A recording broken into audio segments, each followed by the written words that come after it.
A great rendition of the national anthem here from Steinbrenner Field. Opening day, first pitch is coming your way. Drew Goodman and Jeff Houston lead you to the Rockies and the Rays after the break.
Major League Baseball welcomes you to the following presentation of the Colorado Rockies.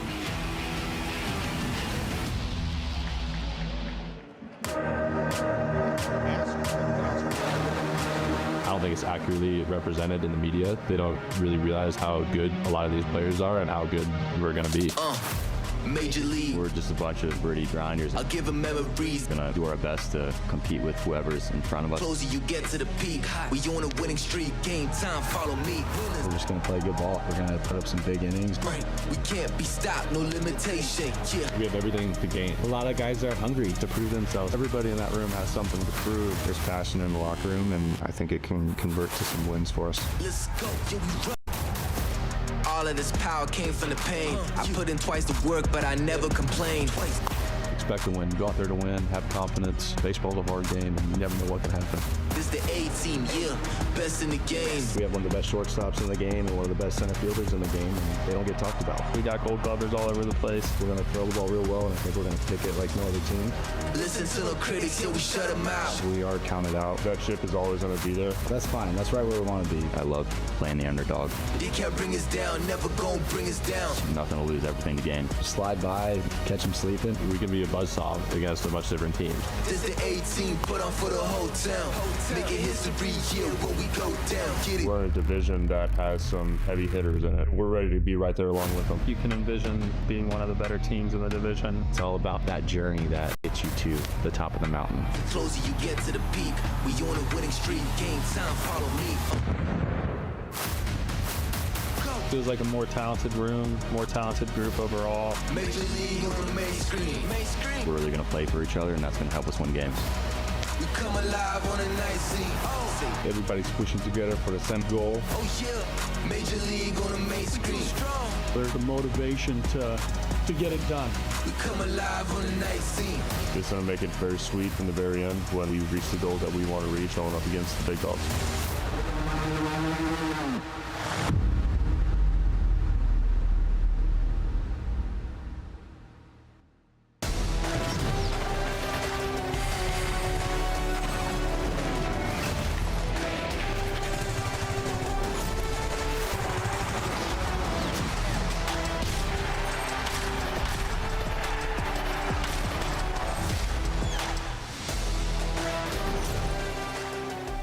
Different location, but it is opening day for the Colorado Rockies and the Tampa Bay Rays from George Steinbrenner Field in Tampa, Florida, the spring training home, as you know, of the New York Yankees. More on that in a moment.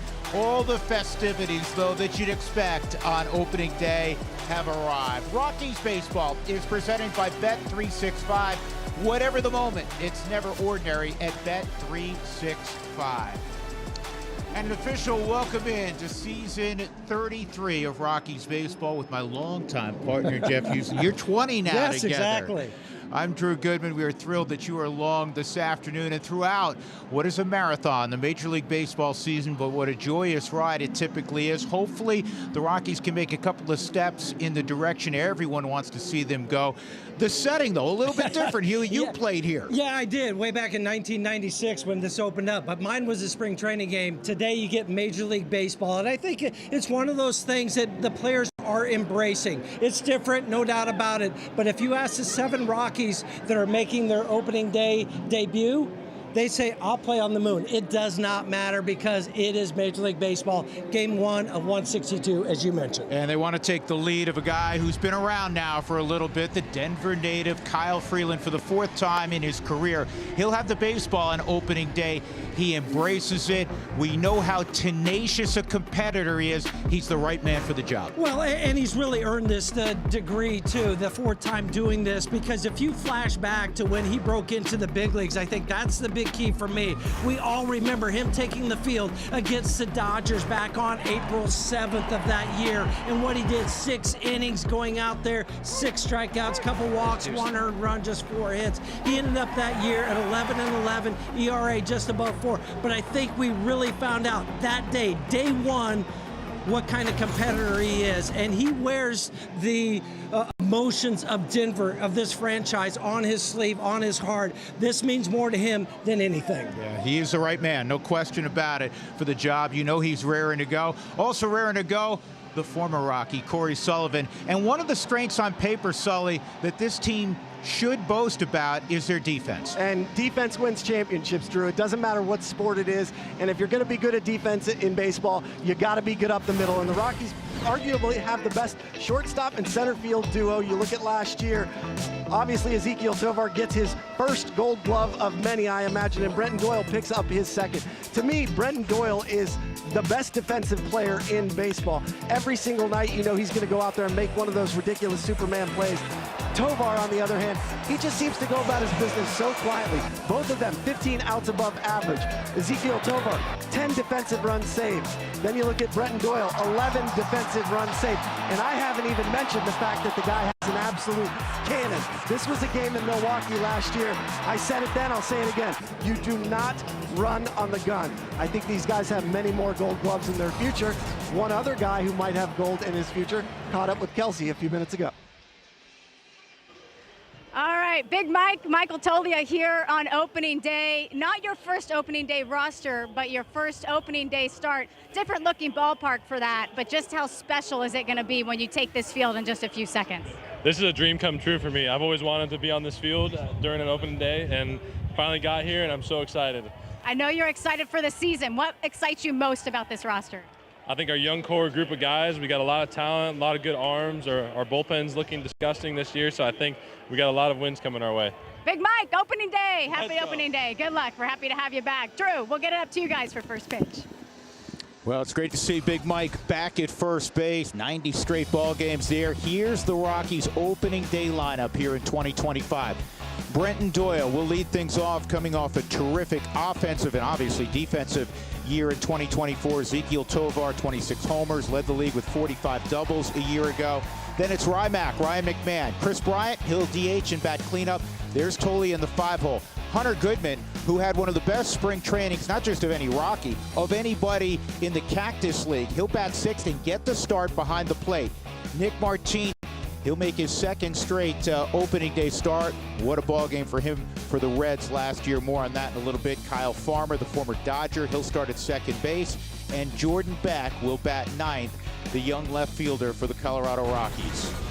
And the Rockies will see a guy that they've seen in the past, and they need to have a little more success, to be frank. Ryan Pepio, also a former Dodger, has really been a tough guy on the Rockies in 3 career starts. Well, and he wasn't supposed to get the opening day start. It was Shane McClanahan, and then he got hurt last start of spring training. So now it's Ryan Pepiot, 26 starts last year, 8-8 with a 3.6 ERA. It's a heavy fastball, and the thing that's interesting for me with this fastball is it only gets hit at 181 clip. So I think when you're talking about somebody that utilizes that fastball to go with the changeup, that is Ryan Pepiot. He has one of the best four-seam fastballs in all of baseball. It is dominant. Huey just showed you the graphic with the batting average against.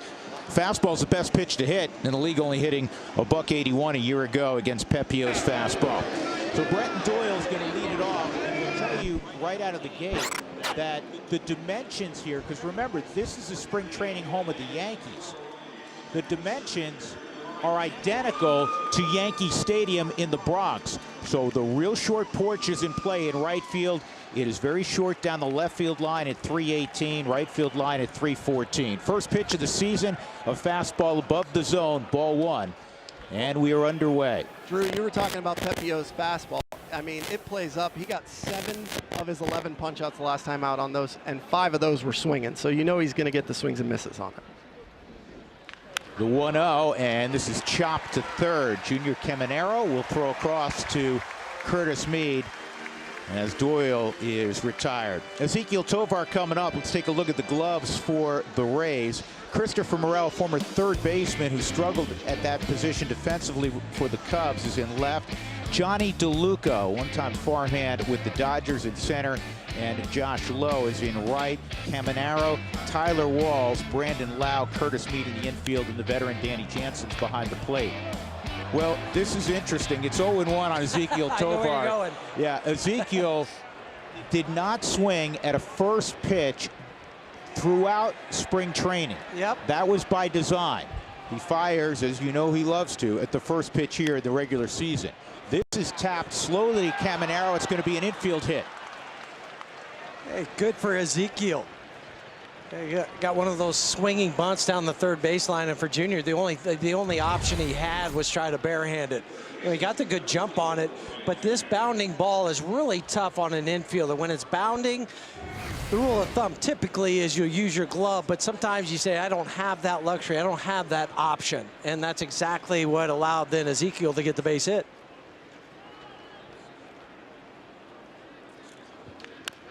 Through the right side, base hit for Ryan McMahon. Heading to third is Tovar, and the Rockies have a little something cooking here in the first against Ryan Pepiot. And not surprisingly, we know how aggressive they are. Real aggressive right out of the gate. Well, because we've been talking about it already here in 4 or 5 pitches that, hey, you don't want to fall behind with that fastball that he has, and you gear up for that fastball. Now the key is you got first and third and 1 out. You got to get this run home from third. That's all of the little things that you've been working on the last 6 weeks of spring training. And you know the drill, even a productive out here with Chris Bryant at the plate. 0-1 on Bryant. And Bryant, the good news is, throughout spring training, was really healthy. He's stronger. We chatted with him throughout spring training. He's much stronger than he was a year ago, even though he's a big guy. He really hit the weight room hard. Did not, by numbers, have a great spring offensively. Now he's behind 0-2. Well, first pitch, he got a slider at 91. That was a changeup at 85 from Ryan. I think for you guys, talking about the aggression, whether it's Tovar or McMahon, both of those were first pitch fastballs, and I think anytime in the big leagues you get a pitch that's a fastball.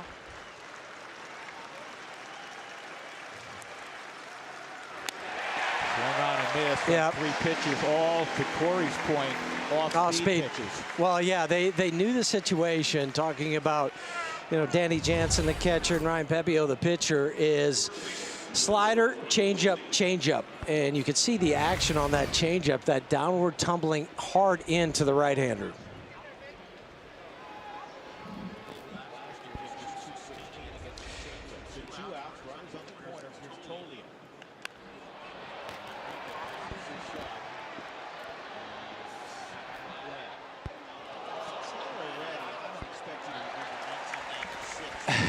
Yes.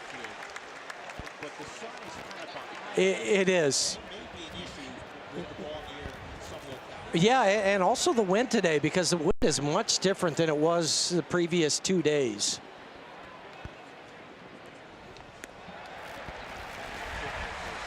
Well, when you look at this ballpark too, it plays short to right field, as you were talking about a little bit ago, Drew, at 314, but the wind is blowing right to left. A little false break by Tovar at third.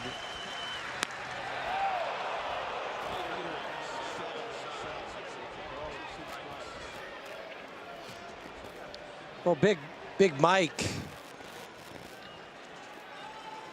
should be looking for something off speed here.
Baseball is presented by Southwest Airlines, proud to be the official airline of the Colorado Rockies, and by Bet365. Whatever the moment, it's never ordinary at Bet365. Top of the second inning, and first pitch swinging and popping it foul, and out of play is Hunter Goodman. Well, again, to reiterate something we chatted about in the top of the first, the Rockies' game plan clearly is to be aggressive against Pepia. Yeah, because I think we saw his off-speed pitches, what that entailed with the strikeouts, because he struck out Chris Bryant on a changeup, he struck out Michael Toglia on a changeup. So try to hit that fastball if you can. And he mixes in a filthy slider like that. Well, you guys remember the days of drive up the pitch count of the starter, right? We want to get into the bullpen as early as possible. Nobody wants to do that anymore. There's super pens. You get fastballs early in counts, you attack them. It's a high pop-up on the infield. And it'll be Taylor Walls handling it 1 out.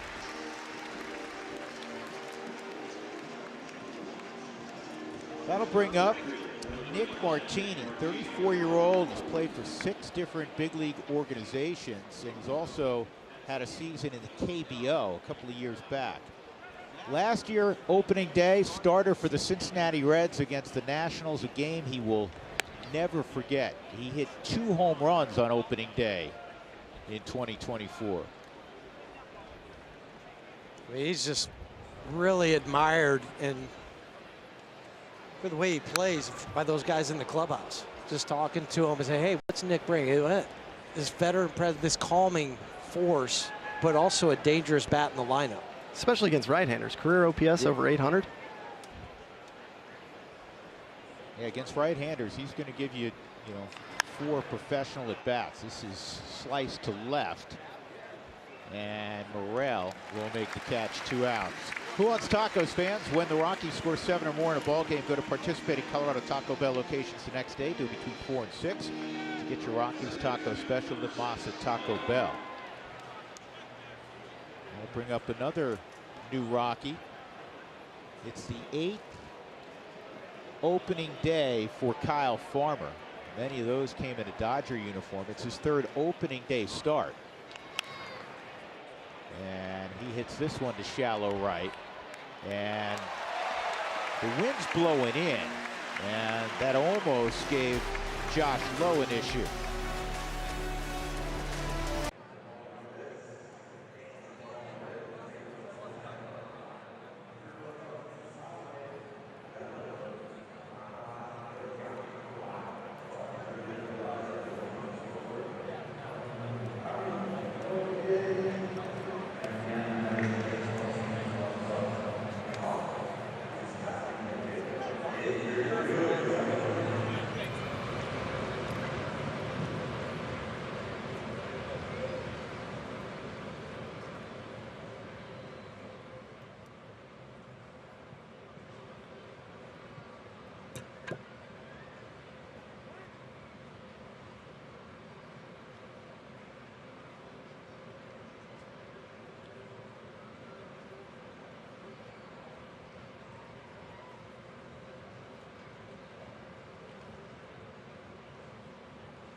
And we welcome you back. Kyle Freeland had a 1-2-3 first inning. So Junior Caminero batting cleanup. The precocious 21-year-old will step in out of an open stance. And he swings at the first pitch and hits it in the air to Martini in right. You can see the wind having a factor as both right fielders having to come in a little further than they thought. It's time for our UC Health scouting report. Well, most career starts in Rockies history. A guy we saw during spring training is a part-time coach, if you will, during spring training, Aaron Cook. Kyle Freeland was tied for second with Jorge De La Rosa. And now with his 201st career start, he's alone in second place in franchise history. And his first offering is in there, strike one on Christopher Morel. Well, so far, early good showing from Kyle. 11 pitches to get the 4 outs. You know, it's interesting. Last year's opening day was one that anybody who wears purple wants to forget. The Rockies lost 16-1 down in Arizona. It was a 10-run second inning. And Kyle, who's as tough a competitor as you will find, period. He handles everything in a mature fashion. I mean, you know he was irate. You know he was, embarrassed. All of the things you would figure. But so you push delete, you move on. And there's some guys who will verbalize that, and then there's some guys who can actually do it. He can actually do it. Yeah, and I think the thing that was so hard and frustrating for Kyle last year after that first start. Oh. Yeah, see you later. Yeah, he's got, first of all, I'll go back to that in a moment, but he's got the fastball working right now. He's got the slider working, and he also has the curveball working. Because he just drops this one in. Just beautiful. You can see the arm action, the quick arm action. I think that's been the difference between a couple years ago and even last year.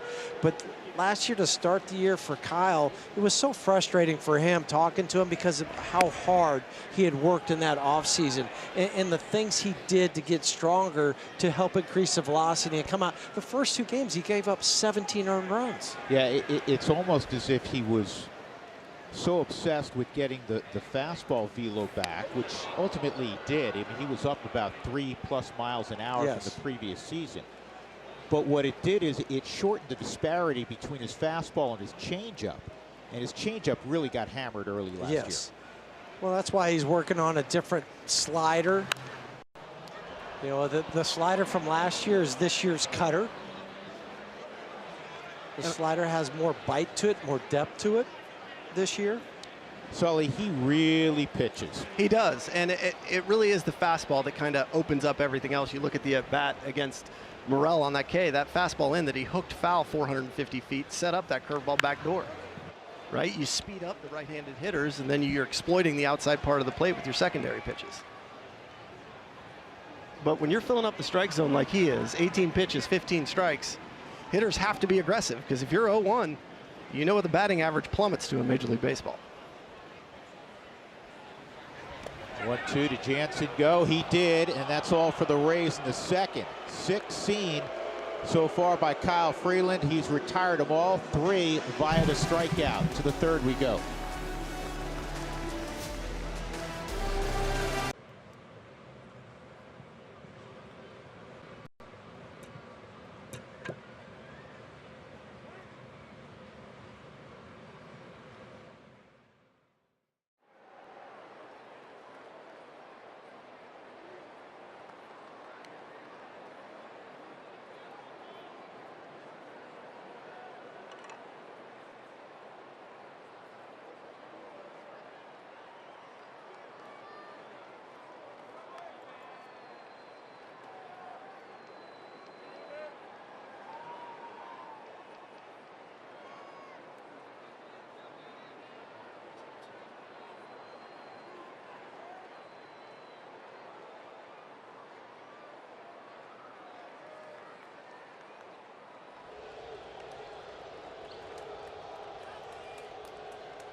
Top of the third inning, Buddy Black joins us from the Rockies dugout. Buddy, happy opening day, and in the same breath I say that.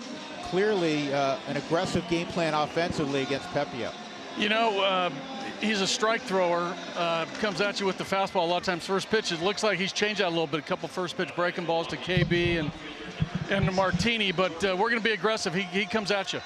Well, and for Kyle Freeland, filling up the strike zone with 3 different pitches, pretty nice to see coming out of the gate. Yeah, it really is. They're aggressive as well on the other side. Both pitchers throwing a ton of strikes.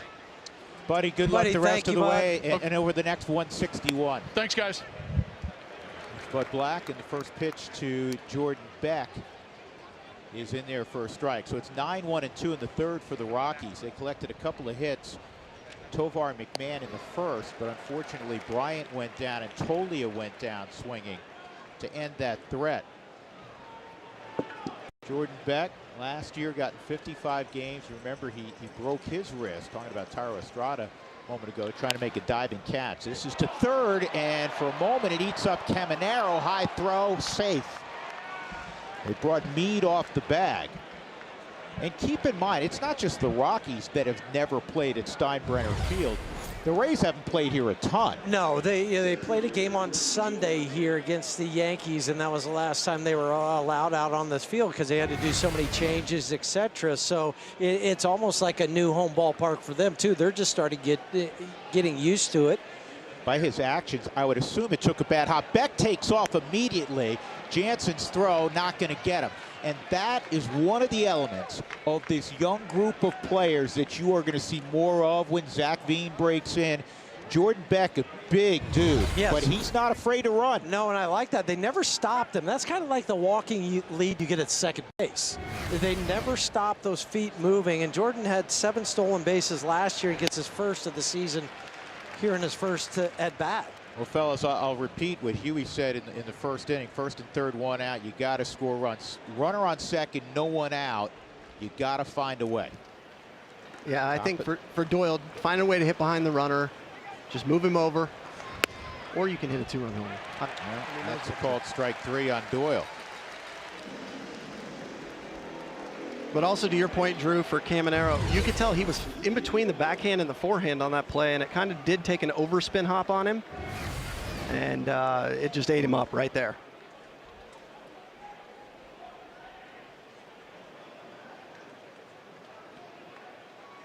Tovar, ground ball down the line, fair ball. That will get the Rockies on the board. Here comes Jordan Beck, and Mr. Double from a year ago has his first of the season. How many times, fellas, did we see him pull a ball down the third baseline? 45 doubles last year to lead the National League, and coming through with his very first of the season here. Had a single in his first at bat, the swinging bunt. This time it was a double right past Junior down the line, kind of spun out trying to get to that ball. Yeah, 45 stolen base, first RBI of the season for Ezekiel, who had 78 last year. Here's McMahon, sharp ground ball single, his first time up in the 3.5 hole. Rockies up 1-0. Well, that's where you take Tovar double. Yeah, you take advantage though of the air on Junior, and then steal the bag on the very first pitch. But I also think speed to Max outside. For Tovey, now we're 2 for 2 at firing at first pitches. I'm not saying that what he did in spring doesn't help, because it does. It's just identifying the pitches that he can't do anything with and finding the pitches he can do damage with. Yeah, there is some irony there. Did not swing at one first pitch in spring training. His first 2 ABs, first pitch swinging. Told you, you can't change your stripes. No, but you got to realize, too, that these guys, talking about Tampa Bay, have had a scout sitting and watching all these games for the last probably week or so that the Rockies have been playing. So they're like, oh, he's taking a pitch this year. So he says, not so fast. He rope-a-doped him. Yeah, tricked him. Inside on McMahon, 3-1. Pepio coming in against the Rockies in 3 career games. All starts, obviously. Had allowed only 2 earned runs. He had struck out 26 and walked only 2.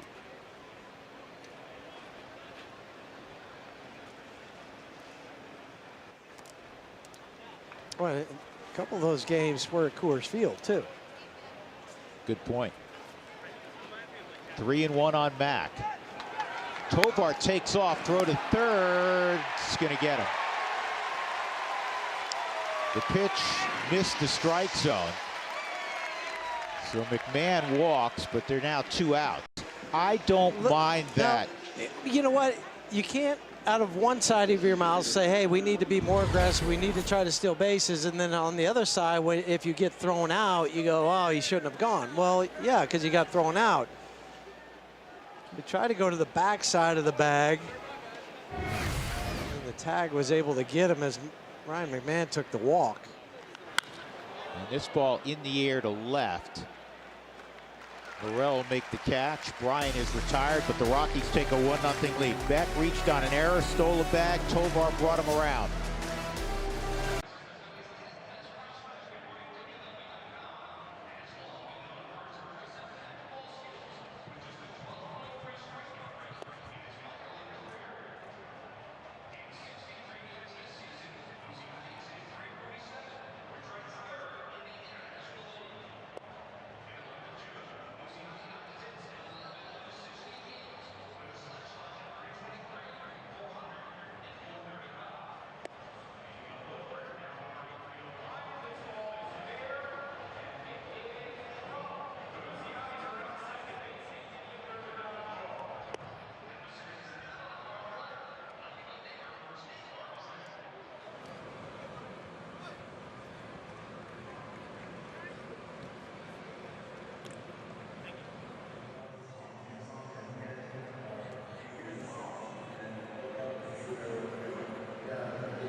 Time now for an in-game odds update brought to you by Bet365. We're taking a look at walks and hits for Kyle Freeland. He's already got 0 walks given up, and he hasn't given up a hit. So I'm going to go parlay them together, both zeros. Make yourself a little bit more money at home.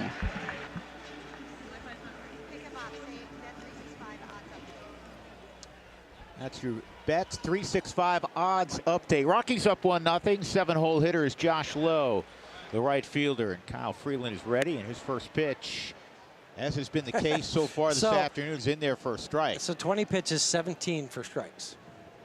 Sometimes a pitching coach would say, hey, you know what, that's too high a ratio. Here's the 0-1, and that slider's down low. Well, I just also like the tempo with which Kyle is throwing. You know, let's get the ball, let's go. He and Hunter are right in sync right now. That's a beauty. I mean, that was exactly where Goodman set up. 1-2 on Lowe, the 27-year-old.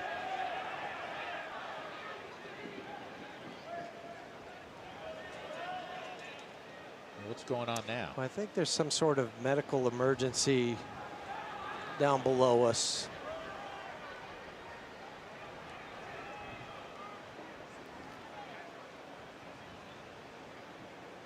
Here's the 1-2 off the plate.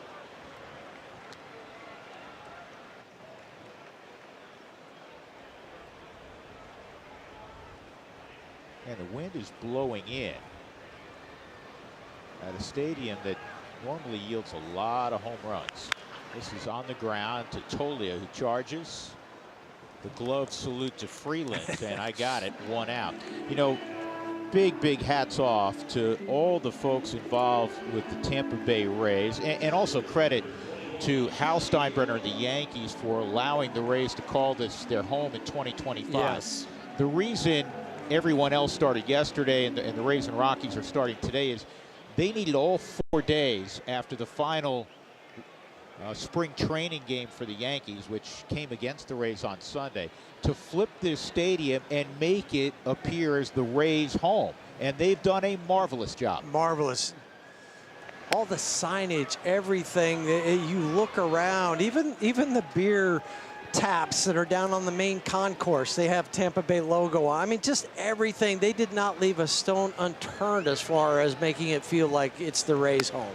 And it's interesting because you'd be hard-pressed to find any remnant that suggests this is the Yankees spring training home, other than it is George Steinbrenner Field now, and that's prominently displayed on the top of the scoreboard. And this is slowly hit. Tovar will watch McMahon cut in front. Well done by Rymack. And you also have the Yankee Stadium facade, if you will. But other than that, it's all about the Rays. And this is clearly why you can't play at the Trop. And they're hoping, fingers crossed, that they can repair the roof in time for the 2026 regular season. We've driven by it every day. I know, yes. It's just surreal to see the roof the way it is now after the devastation of the hurricane. We were coming in Tuesday after, from the airport to our hotel in the Uber, and we both were like, wow. Yeah, it was kind of okay. Just seeing it visually added another dimension to it. Yeah, it was ominous looking. Taylor Wells at the plate. He fouls it, or Walls, I should say. So it's a ball and a strike on the 5'8" shortstop. Got 218 at bats a year ago. Hit below the Mendoza line. Yeah, 183, 1 home run, 14 RBI. Center field on a line, but the Rockies have a man out there that doesn't miss any. Brenton Doyle makes the running catch. The first 9 set down by Kyle Freeland. The Rockies up 1-0.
I love that shot. Pepio on the mound, and 6'5" Michael Toglia stepping in.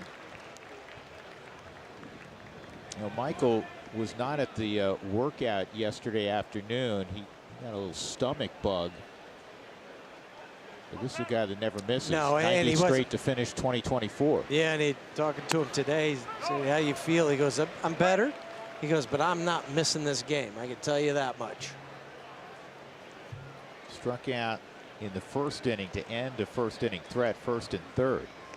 Pepio misses upstairs. 1 ball, 1 strike. Toglia, Hunter Goodman, Nick Martini. A year ago, Michael Toglia, when he got recalled to the big leagues, just put his foot down and perhaps was the best offensive player for the Rockies, along with Ezequiel Tovar. He had an OPS above 800 in his last 101 games. Well, all the numbers bear out what he did in those last 101. I think the first 15 games that he played, yeah, he hit a few home runs, but he was still, ow, that hit him.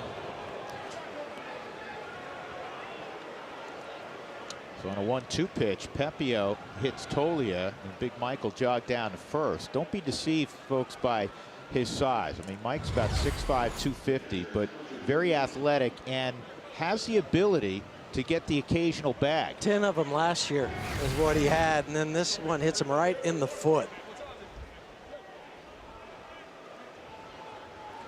So here's Hunter Goodman, and that's outside. I think Hunter was a little surprised yesterday when Buddy called him over and said, hey, you earned it. You're going to start tomorrow. And that is not at all a slight on Jacob Stallings, who not only is so well respected, but he had a good spring training offensively, and he was coming off his best career offensive year. Right, but if you look at it, and what the Rockies are trying to do and what Bud's trying to do is inject a little bit more of this youth movement type of thing in there. You know, we talk about it with Jordan Beck, even Big Mike. You got to give Hunter the opportunity to roll out there and get a large number of at-bats this year. Sully, you got to believe that if he gets the proper number of at-bats, he could be a 20-homer catcher, and there ain't many of those guys running around. Oh, I think 20 would be on the under. I think you're talking about a high energy, high impact. We saw it last year. There were some games where he truly impacted the back 3 innings of those games to win them for the Rockies. This kicks away all the way to the backstop, and on a wild pitch, Tolia to second. And again, with a guy like Pepio on the mound, you had an error that helped create a run last inning. Now you have a hit batter and a wild pitch. You got to take advantage. You have to. That was an over-amped changeup that he just buried down in the dirt. Danny Jansen had no chance trying to block it. If you're Big Mike out at second base, so this is what you're looking for again. You're looking for another ball down in the dirt. Hunter Goodman base hit to right. Tolia had to wait up, and he's going to get a stop sign from Warren Schaefer. And right there is something that has to occur more frequently, Huey, for the Rockies in 2025 if they're going to improve. Well, and that is get the ball in play. Yeah, you can't have empty ABs. Strikeouts, you got to cut those down. And here, that is a sweet piece of hitting by Hunter. He drops that back right knee. Big Mike had to hold briefly because wasn't sure what Brendan Now was going to do, or Lau, excuse me, was going to do. Is he going to be able to catch it or not? Well, you got to protect against the double play in that situation. You cannot get doubled up on a line drive, I think. And as you know, but with no outs, too. Yeah, I mean that's the idea. You're taught to freeze on that line drive. Big Mike did a good job making that read and then getting off to third.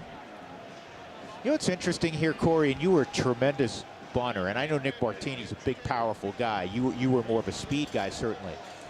But with the righty on the mound, you have a third baseman who's a puppy in Caminero. Maybe in play here. I think it is, especially if Mike can get off third. You just see the ball down past the pitcher and you go. You can steal a run, basically. And right now, Caminero's a couple of strides, Huey, behind the bag at third. Warren Schaefer's already gone through his battery of signs to Nick Martini, who is studying him. So Goodman at first, Tolia at third, no one out. That's upstairs, ball 1. We've talked so much last year about the offense, you know, especially out on the road. You know, tacking on runs here and there. And here's a chance not just to tack on 1 run, but maybe 2. This is foul back our direction. 1 ball, 1 strike on Nick Martini. Product of Kansas State.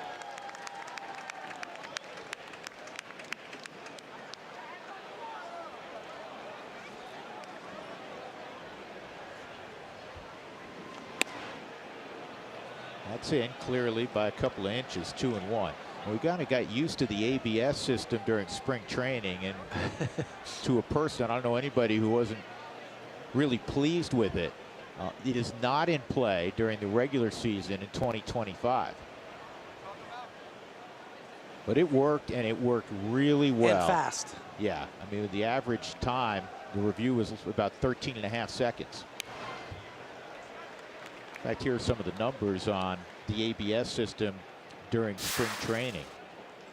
The average challenge took, again, just under 14 seconds. 52% of the ball strike challenges were overturned. It's coming. It is coming. It is coming. And I think it'll be really well received. That's strike 3, and Nick Martini knew it. So an empty at bat for Martini. There's strikeout number 4 for Pepio, and Kyle Farmer will take his turn. Yeah, he just froze on the fastball at 96. Yeah, it's the second situational at bat where we've seen a strikeout looking. We saw Brenton do it on the fastball as well. A little elevated with a runner on second base. Those are the ones where you got to just try and be aggressive, even if you go down swinging. Farmer takes ball 1. Pepio is not a ground ball type pitcher. The ball, when it's in play, he's tough to hit. We've documented that. When it is in play, it's typically in the air. Well, he's a big extension guy. He gets 6 feet 8 inches of extension, so we know that the ball gets on you. That's what makes that fastball play up. But he does top rail it as well. He doesn't really drive it down. So if you're going to top rail, you know you're going to run into elevated mistakes that you can do a little damage on. It was one of the highest spin rate fastballs in the game, 4-seamers. This ball's in the air, center field, and deep, plenty deep enough to get Tolia to the plate. So Kyle Farmer on a 2-0 pitch does his job, and the Rockies have a 2-0 lead. Well, he got the pitch to be able to get it in the air, and he did what he needed to do. You're talking about the ground ball percentage for Pepio. It's only 35%, which is in the bottom 10 of the league. And Kyle gets that short, quick swing going. And, you know, obviously coming up with the Dodgers, it's got a lot of Justin Turner in that swing. First pitch misses to Jordan Beck. Here's something else. We were talking about the Rockies and talking to Bud about being more aggressive on the bases this year.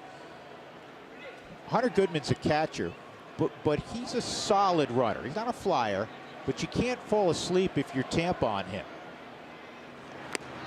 1-1. No, but that being said, I've got a pretty good angle. It looks like he's got a pretty much one-way lead.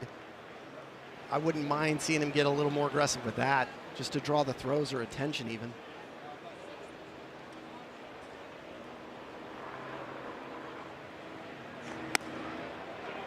In on Beck.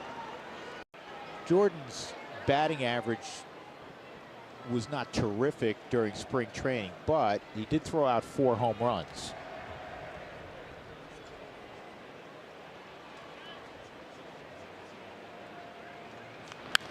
And they believe, the Rockies brass, that this young man, as he gets more seasoned in the big leagues, is going to hit.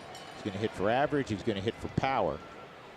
And we saw it the first inning. He's going to steal some bases. Right, and they got some young guys that can do that. We talked about Zach Veen a lot, but Zach's down in AAA, still getting some of those at-bats that he needs. Benny Montgomery. This is top to third.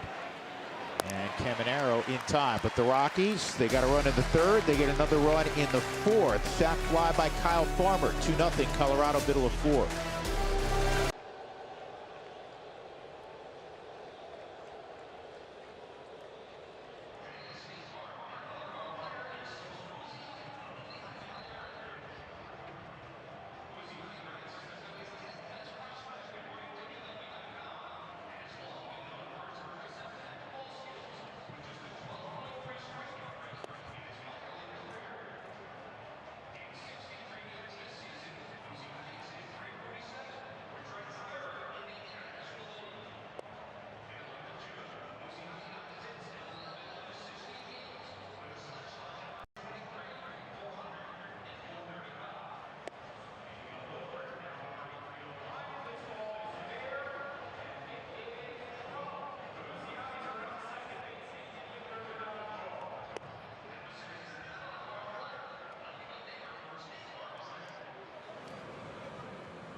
Rockies baseball is presented by Southwest Airlines, proud to be the official airline of the Colorado Rockies. Watch party at McGregor Square, taking in the Rockies and Rays. Game 1 of the journey will take you into autumn. 162 games. Kyle Freeland, 9 set down to begin. And his first pitch is in there, strike 1 on Curtis Mead. So the only other pitcher in Rockies history to go through the first 3 perfect was also on opening day, I should say. It was Kyle back in 2019, or 6 years ago today, at Miami. That was a game that Kyle won. And the 4th time in Kyle's career that he has started opening day. Broke a tie with his good friend, who will start the opener on Monday in Philadelphia. It's the opener for the Phillies at home, and that's German Marquez. Yeah, so Free had it in 2019, Markey in 20 and 21, Free again in 22, Markey in 23, Free here now in 24 and 25. Swung on and missed. Boy, he really has that slider curveball, Corey, combination going. Well, I mean, you go back to last year, his knuckle curve had one of the highest swing and miss rates in baseball, and you can tell him messing with the tilt of the slider that Huey was talking about. It's created a 3-pitch mix that is impossible for the hitters to figure out if it's the hard slider, the softer slider, or the full-blown knuckle curve. 1 out, Yandy Diaz. And that just was north of the strike zone. So 4 strikeouts right now for Kyle. 3 on the knuckle curve, 1 on the slider. He's also hovering at 80% first pitch strikes. When you do that, hitters are in trouble. Diaz pounds this into the ground. He doesn't run well, but he's still going to get a hit. Mack, it was a do or die with the bare hand. And that is the first base runner for Tampa, the infield hit for Yandy Diaz. This is a little bit reminiscent of the base hit that Tovey got in the first inning, for Ezekiel saying bounding ball. Mack is so frustrated because as an infield, you think you can make every play, and we've seen Mack make every play, and that one just goes off his hand. That was, as you mentioned, Drew, do or die. Did Lau go around? He did. Yep. Well, Huey, you can talk a little bit about it. I mean, it basically is you got to get the right hop, you got to get somewhat of a grip, right? Yes. So that you can do the mechanics of throwing all in one motion. Right. It's, you're hoping it goes into the palm of your hand and not just hit your fingertips. Line drive, this will be a double play. Tolia grabs the baseball, steps on the bag. Kyle Freeland's still on the mound. Is he all right? Yeah, he's fine. I wanted to double check. He doubled over for a second.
Opening week is presented by PNC Bank.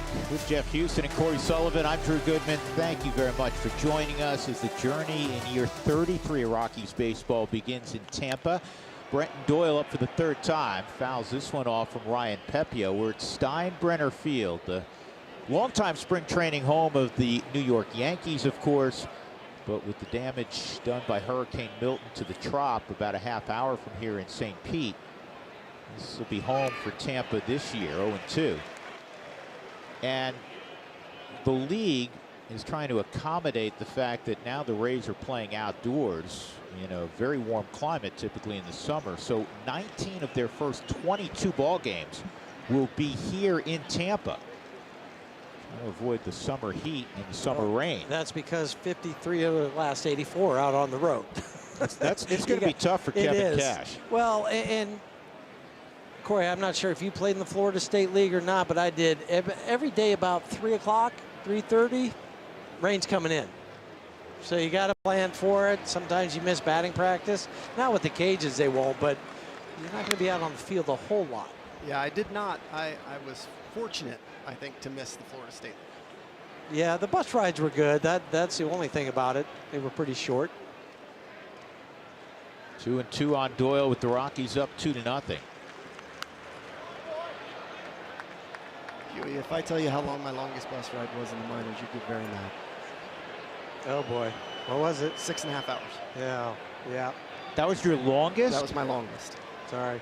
Huey had one. The bus broke down 6 times. Twice, yeah. Okay. Oh. That was filthy. So Doyle goes down. That's strikeout number 5 for Pepio. Tovar coming up. He doubled in a run his last time. Hey fans, you can stream every out-of-market game live or on demand, plus stream MLB Network 24/7 for the entire season. Blackout and other restrictions may apply, so visit MLB.tv or Rockies.tv for more details. Tovar swung at the first pitch twice, does not swing at that first pitch, and he's rewarded. It's outside the zone, 1-0. His walk rate was way up from what he accomplished a year ago in spring training. And you know, as you look at this marvelously talented young shortstop who's already accomplished a great deal, the next box I think he needs to check is this one. He needs to get on base more. Yes, the on-base percentage is where it needs to go up. Well, last year was 295 for the season. You'd like to see that go up this year, 30 points. Yes. Yeah, I think a minimum of 320. Obviously, you want to be around 350, but you got to do it in increments. Big swing, 2-2.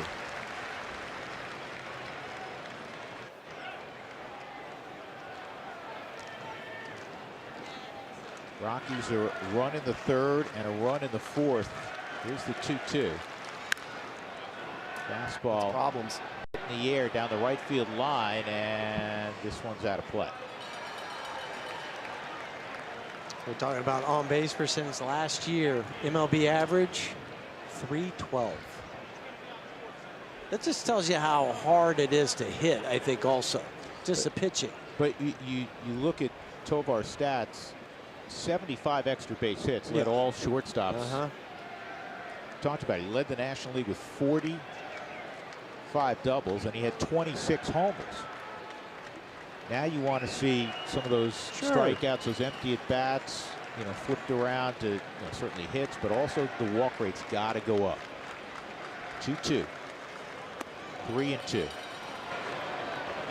Well, that pitch right there, that's one of those that maybe last year he might, over effort at, put himself in that strike 3.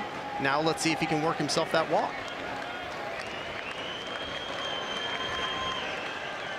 Here's the 3-2. Strike 3. Tovar watches that one pass and unfortunately was in the zone. So there's 2 outs. I want to bring up Ryan McMahon. Let's get a message from Jack in the Box. My Big Smash Jack has more than double the beef of a Big Mac. Seriously. Welcome to Jack in the Box. McMahon's been on twice, a sharp single to right and a walk. And he takes ball 1. 5 of the last 6 years, McMahon has hit 20 or more homers. First-time All-Star in 2024. And this ball lathered to left center field. It's going to get down, and it'll be a double for McMahon. Well, you guys remember opening days. And not only, number one, do you want to win the baseball game, but number two, you want to get some, at least one hit. You want to get on the board. You want to have a batting average. Max perfect. Yeah, 2 for 2 with a walk. So for him to come out of spring training, yeah, every player wants to do that. Your first game coming out of spring training, going into the regular season, you're like, okay, I want to get off to a hot start. I want to do this. I want to do that. It just kind of helps calm the nerves. Here's Chris Bryant. Chris takes low, ball 1. One of the things Mac did this offseason, he did it towards the end of the year. He dropped down. He was a 34, 32 guy, a C271. Now he's swinging a 33 3/4. Said it really changed his contact point in relation to the plate. And I'd say today it's worked out so far. It has. A ball and a strike on Bryant. Chris, a strikeout with runners at first and third and 1 out in the first, and then a fly ball to left in his second bat.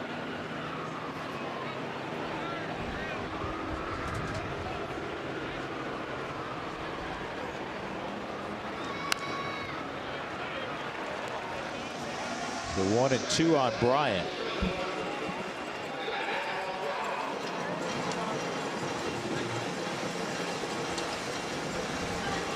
Noteworthy game today for Bryant because he has exactly 10 years now in the big leagues, which is kind of a magic number.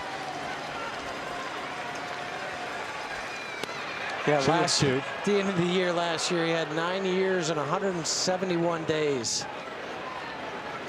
Today's the day. Today is the day for him. Cap it. Cap it with a 2-run bomb. 2 and 2 on Bryant. This is tapped to short, and McMahon did all he could to get in the way of Taylor Wall's vision. Rockies will leave one on, 2-0. They lead middle of 5.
Rockies up 2-0 in Tampa, Florida, the spring training home of the New York Yankees, but the home during the 2025 season of the Tampa Bay Rays. Junior Caminero steps in, and he takes strike 1 from Kyle Freeland, who's just been marvelous through 4 innings.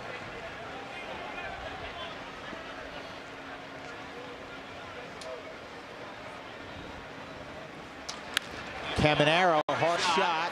Farmer retreats, and throws out Junior Caminero, who you have to believe, Jeff Houston, off the bat thought he had a knock. Well, I did too for a second. I thought he was going to be, but no, it goes right. I think it went right between Kyle's legs. Yeah, it did. On the follow through, it went through. And then Kyle Farmer's right behind or second base, excuse me, and easy 4-3. Nothing to it.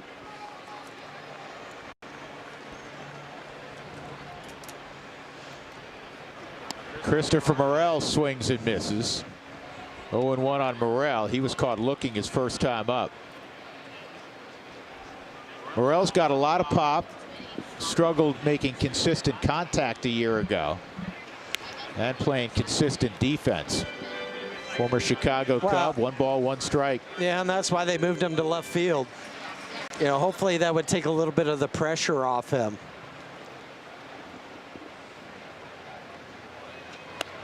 That is in there on the corner for a strike, even though Morel bounced out of the way. 1-2. So the theme continues. Kyle Freeland absolutely filling up that zone. Yeah, watch him with the knuckle curve here.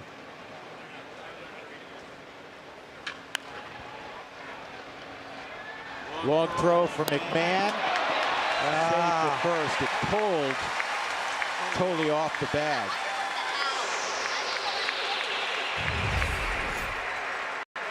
Mac has it here. I think the throw just cut on him, though.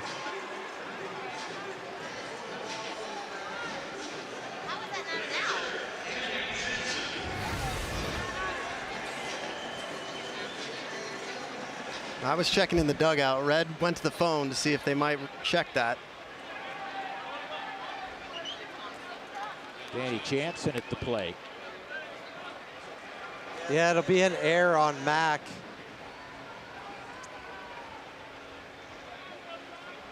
Morel runs pretty well, but that ball just sailed on him. Just cut.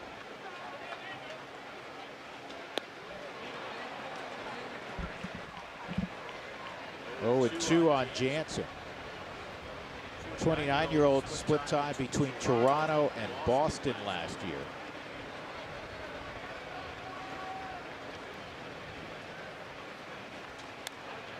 We hope he can only provide some veteran presence behind the plate, the most important defensive position, but also in the clubhouse as well. And you need those type of guys. You need the leaders. You sometimes have to bring guys from other organizations in that have a good history, a good reputation.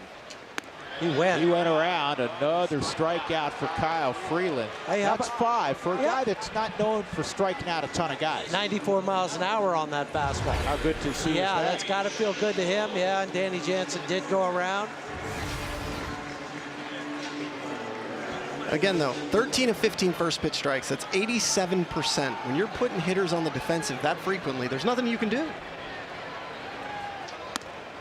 And that's a strike on Josh Lowe. Corey, honest to goodness, I cannot recall this far into a game the last time I saw a percentage of strikes to balls like that. No, I mean, he's hovering around 80% of actual strikes in the game, and he's north of that on first pitch. That is in there also. 0-2 on Lowe. Huey, you know this. As a hitter, you're 0-1, you're 0-2. Your batting average goes down almost 300 points the moment that happens. You are fighting an uphill battle now.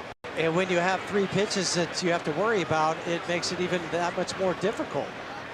The 0-2, and that is swung on and fouled off. And Huey and I were fighting uphill battles all the time in the box. It just seemed like that way, right? Yep. Yeah, 14 and for 16 is just ridiculous. But good for Kyle.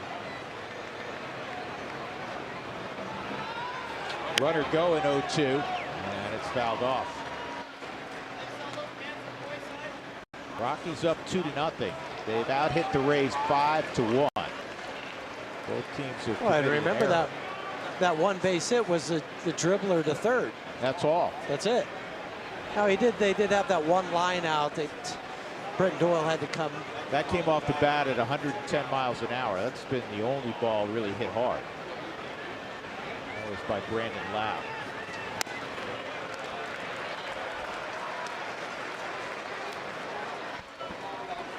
You know what else is great about Hunter Goodman getting the start here on opening day? That tells you what the pitching staff, and most notably Kyle Freeland, thinks of his receiving Confidence. Complete confidence.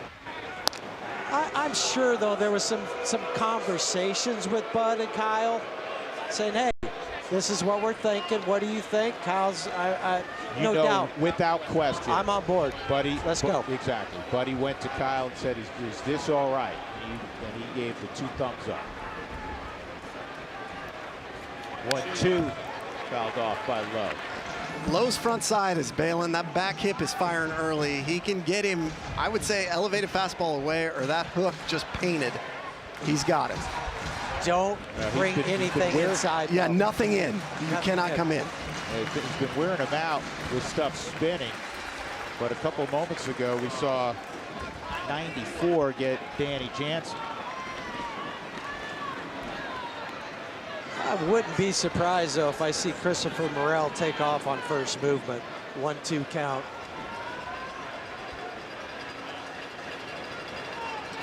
Not going, and it's bounced toward the middle of the diamond and on through. So Morel will go first to third.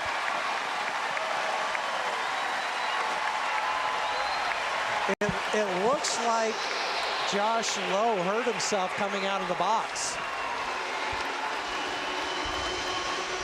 He's coming right out. I mean, something. Watch him come out of the box, and then it's a slow jog. Right there, and now he's just hobbling to first.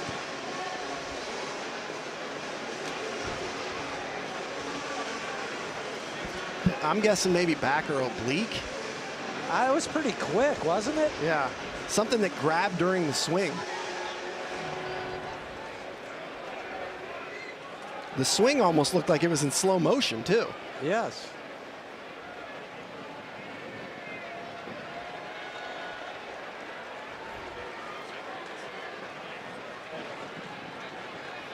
There's Kevin Cash.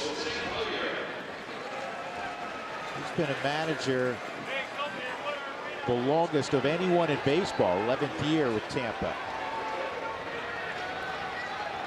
It's Jose Caballero who's at first. Pinch running. Johnny DeLuca swings and misses.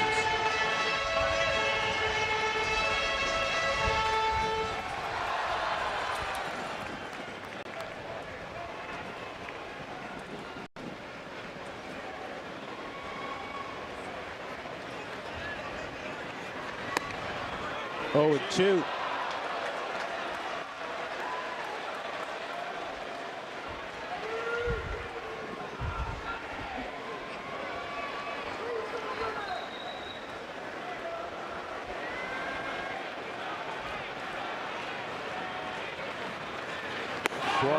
Missed, and the threat put down by Kyle Freeland. That is his 6th strikeout as he fans DeLuca. 2-0 as we go to the 6th. The Rockies in front.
Opening week baseball is presented by PNC Bank, brilliantly boring since 1865. And by UC Health, the official healthcare partner of the Colorado Rockies. Hey, everybody. Can they wave? They know we're waving at them, Drew? All the people in McGregor Square? Yeah, so you're not on camera, so they can't oh, see you. Right, my bad. That hello. That element has to be there. That looked like fun, though. Rips it foul. Rockies left Tolia out of the 5 spot, then Hunter Goodman, Nick Martini in the 6th inning. Michael was hit by a 1-2 pitch on the foot his 2nd time up, and would eventually score on a Kyle Farmer sac fly. He's going to have to work out of an 0-2 hole.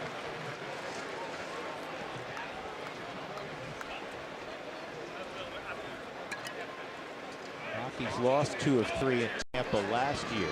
Swung on and missed.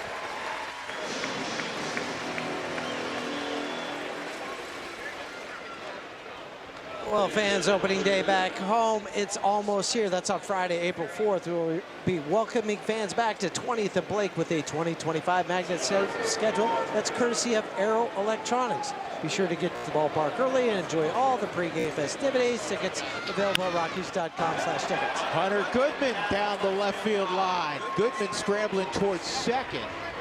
And it caromed off the short wall, so a double for Goodman. The Rockies' 3rd double of the ballgame. Tovar has an RBI double. Ryan McMahon has a double. And now with 1 out, the Rockies in position to tack on another, perhaps. 2 hits for Hunter. We were talking about what it means on opening day to get at least 1 knock. Well, then if you throw 2 knocks in there and you're getting your first start on opening day, that's kind of that other feather in your cap. Nick Martini, a fly ball and a strikeout. Tall ball 1. Another situational AB, though. You got a 2-run lead. You got an opportunity with a lefty to just kind of roll one over, see if we can move him up. I missed the first out. I apologize. We know what you meant. No, yeah. With no one out, that would be appropriate. Right now, he's trying to find a spot of empty real estate to bring along Hunter Goodman. Rockies up 2-0. Good swing. Real good swing.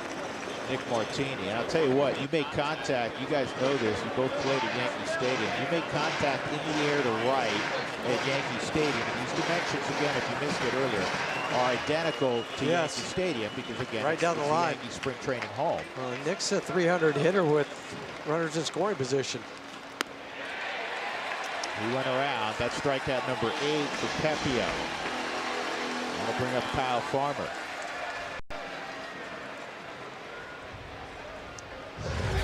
That pitch count is getting up, though, at 82 pitches for Pepio in his first start coming out of spring training. I was about to say, especially, Huey, for early April, but how about for late March? Yeah, late March. Farmer sac fly to fairly deep center field to drive in the Rockies' 2nd run. That was back in the 4th inning.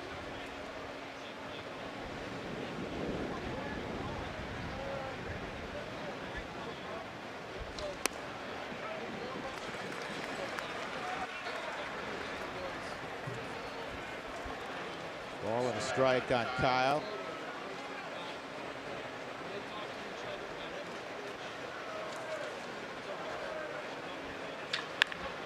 Ground ball to a retreating Junior Caminero. For a moment, it looked like he was trying to chase Hunter Goodman. So Goodman left the board after doubling. The Rockies up 2-0.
Let's check back with that in-game odds update brought to you by Bet365. Earlier we were talking about walks and hits for Kyle Freeland. 1.5 walks, we know that one is under, and the 5.5 hits, that one is under as well. If you were able to parlay him, you got yourself some good money so far. He just continues to throw those first pitch strikes. Well, Corey, coming into this inning, he was at 82.4% first pitch strikes. I think it's going to go up. 0-1, and this is on the right side, playable in foul ground for Michael Toglia. Walls retired. One gone. Top of the order coming in Curtis Mead, who is 0 for 2. 60 pitches so far to get 16 outs. Is that any good? Yes, because remember, when you're thinking too of coming out of spring training, everybody's like, oh, a number that you're comfortable with, maybe 75, maybe 80 pitches. But the start for opening day is so much different. The adrenaline hype, everything that goes with it.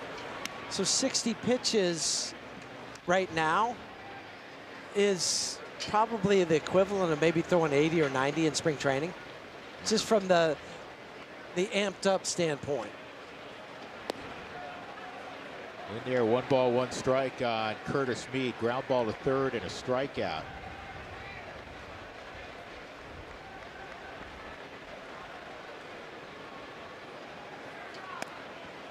Two and 1 on the native of Adelaide, Australia.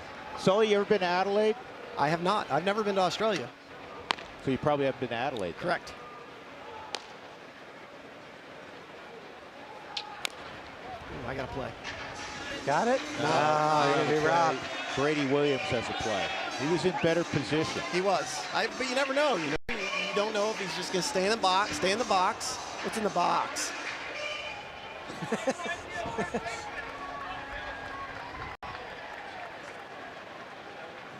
2-2. And Kyle gets a chase. And a strong throw to record the out from Hunter Goodman. 2 gone. That is strikeout number 7 for Free. So 2 have been on fastballs, 1 on a slider, now 4 on a curveball. Yeah, I think we're going to have some time. I think we got something in right center field. We got a hat, maybe. Yeah. It's an airplane. Is it an airplane, Corey? You're down closer than we are. It could be an umbrella. I can't tell. Okay. There was an airplane also that came floating in. That's an umbrella. You're it's right. a Brock umbrella, I think is what it's called, right? Yeah.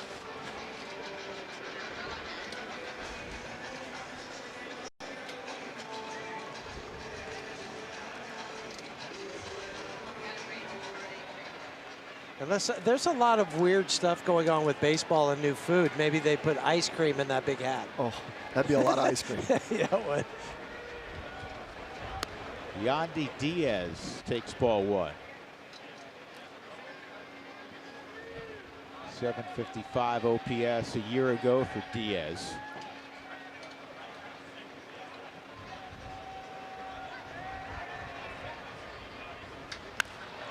In the air, center field. Routine play for Brenton Doyle, and another quick and efficient inning for Kyle Freeland. We'll march to the 7th inning. The Rockies up 2-0 on the Rays.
We'll get there.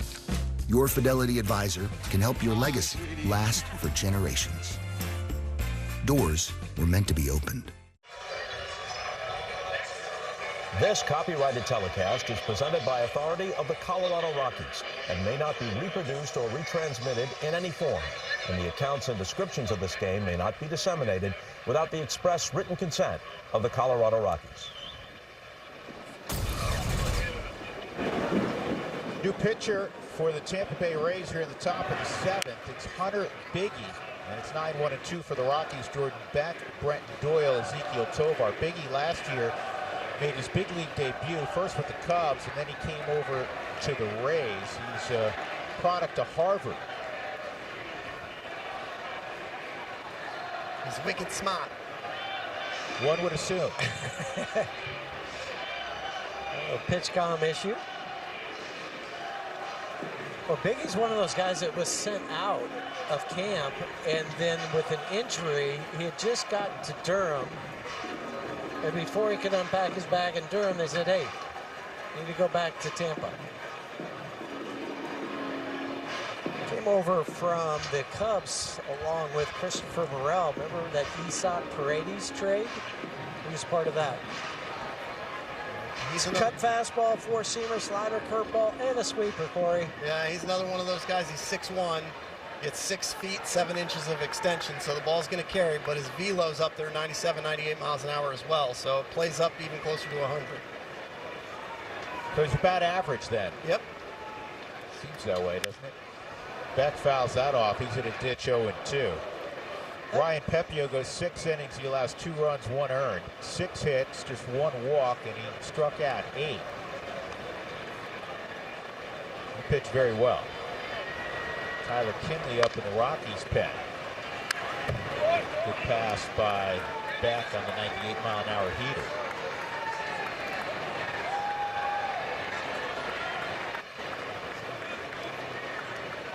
Six hits for the Rockies, just 2 for Tampa. Whoa, the ball is just a little bit. He did hit the ball. I don't know where it's going. Hey, Kyle with handshakes just a moment ago. Woo. Can't pitch better than he did. No.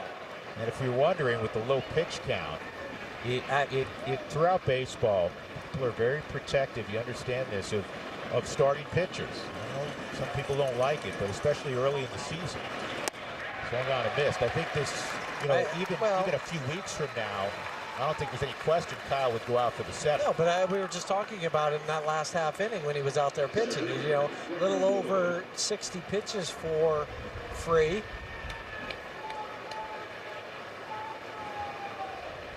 And so they're like, let's err on the side of caution. 67 pitches, 53 for strikes, Drew.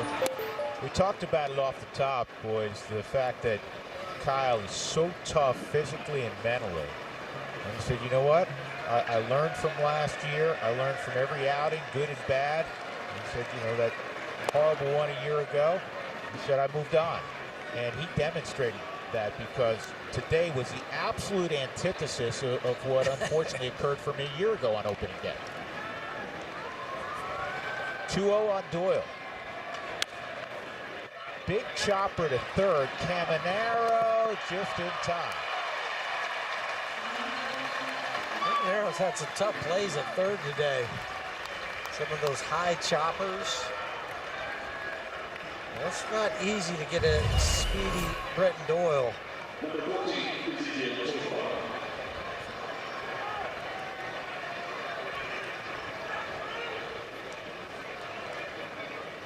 Almost got a little sticky in the glove. Yes.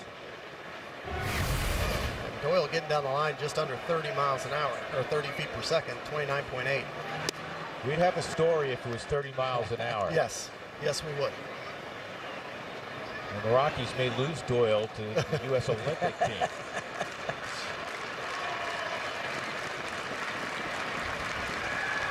Here's the 1-0 on Tovar. This ball is lined to left, but right at Christopher Morel. So 1-2-3 inning out of the pen for Hunter Biggie. We'll stretch in Tampa on this opening day. 2-0 Colorado.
his hometown.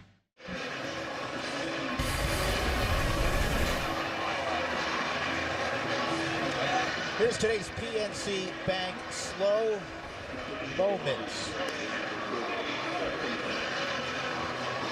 Well, you gotta love the play by Mac. Tovey showing the old school first pitch hacking. But it was all about Kyle Freeland today. So Kyle Freeland gives way now to Tyler Kinley, but you're absolutely right, Jeff Houston.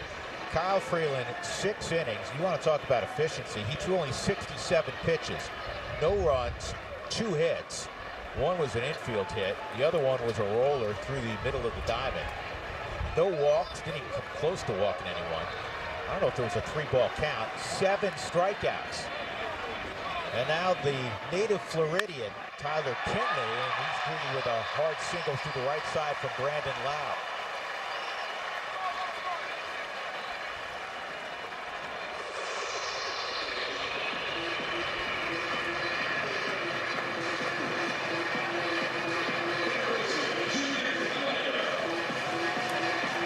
Here comes Junior Caminero.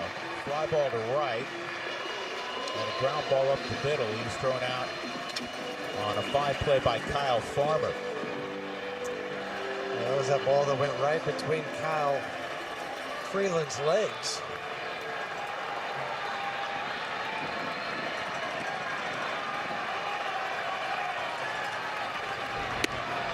Just noticing, again, we're not familiar with this stadium. Dewey played a game here 38 years ago. I'm sorry, Dewey. No, you're right. But pretty close. Anyhow, there's now, and Corey, you're right, down at field level, there's now a shadow entirely over home plate, 15 feet out front. Towering pop-up. Forget about it, the wind's got it. Hunter Goodman hoping for a play. He, as Corey described, not going to have one.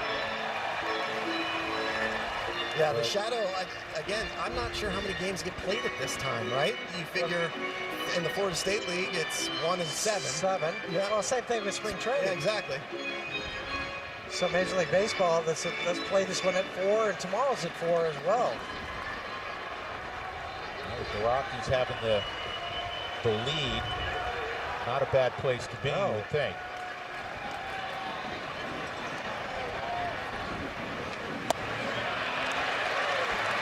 Caminero was the big star in the Dominican Winter League. A little over 400, had a bat flipped at, I don't think anyone in Santo Domingo will forget any time not soon. at all. A walk-off homer. Has that bat landed yet? No, it's still in the air.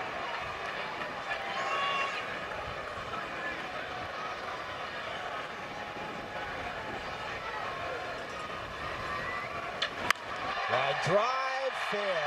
Just over the outstretched glove of Ryan McMahon. Lau to third on the double by Caminero. And now with no one out, Tampa Bay has something to be excited about.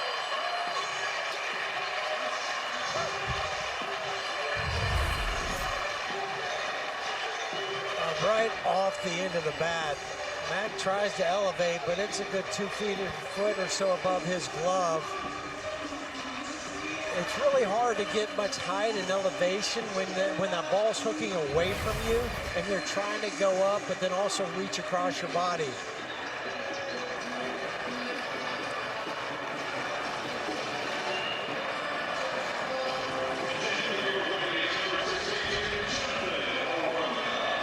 So Jonathan Aranda is going to pinch hit for Christopher Morel.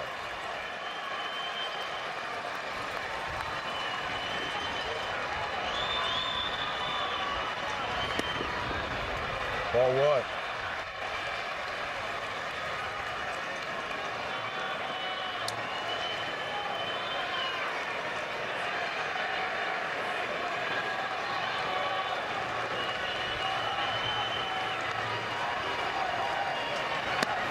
And 2-0.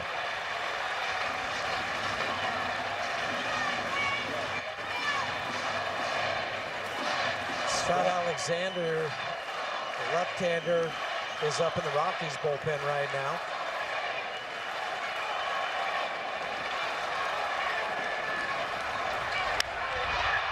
fly ball, deep right field. Remember the short porch in that corner. The catch is made by Martini.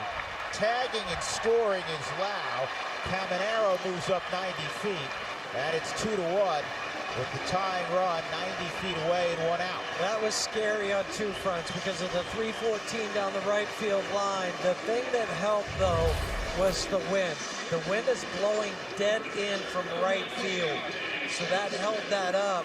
Because off the bat, just from our angle and maybe from the dugout too, it looked like it was going to be a 3-run home run. Darryl Scott will come out. Danny Jansen will be at the plate for Tampa. Well, while you have a moment, I'll tell you that on Saturday, April 5th, the first 15,000 fans through the gates will receive a Brenton Doyle and Ezekiel Tovar Gold Glove t-shirt, and that's brought to you by UC Health. A lot of the guys today coming out from batting practice were wearing those Gold Glove shirts. Angel CBE and Scott Alexander.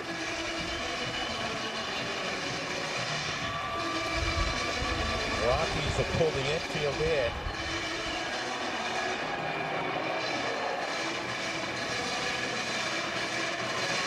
Well, they're going to go straight all the way infield in. I thought they might back up 2 or 3 steps with Junior's speed at third to give a little more range.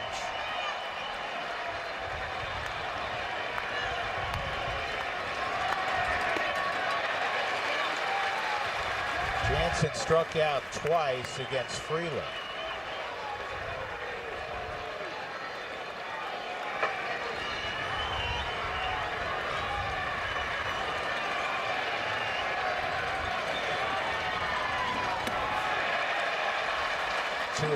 This is the first whisper of offense for Tampa all day. Kyle Freeland absolutely dominated the Rays. Well, it's a flip because Tyler Kinley is only 1 for 4 first pitch strikes. The first guy put the first pitch in play, and then it just goes to show you the advantage the hitter has when they get ahead.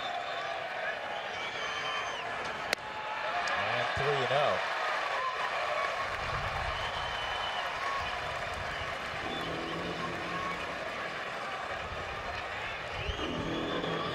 You got to be careful here. You can't throw a cookie 3-0.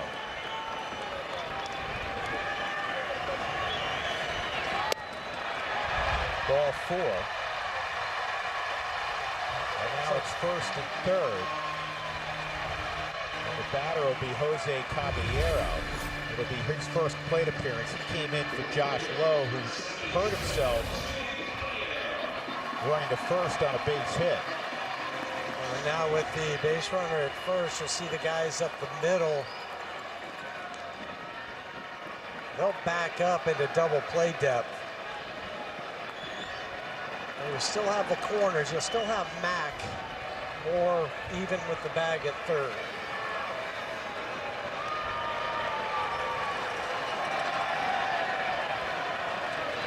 Caballero's safety squeeze was on. No, I think that was just a straight squeeze. Runner was coming.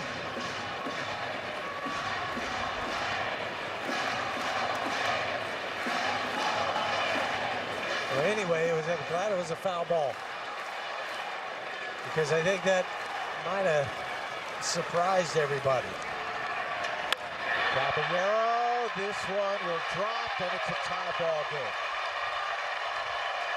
At the end of the bat, and it's a whole new afternoon here in Tampa. 2-2 in the 7th.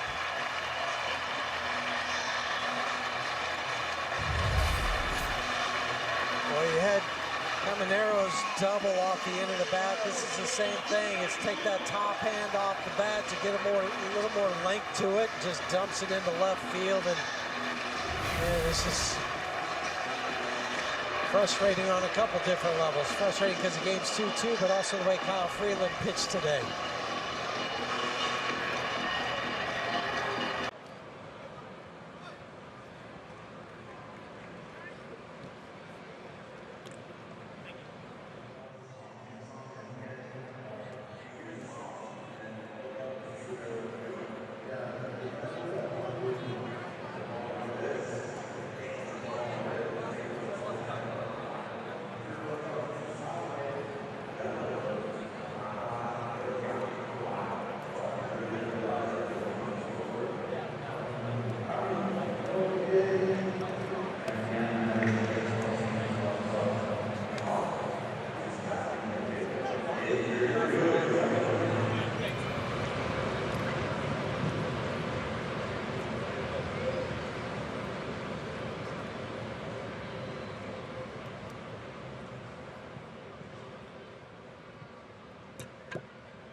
even if it's not with us. What's the bad news?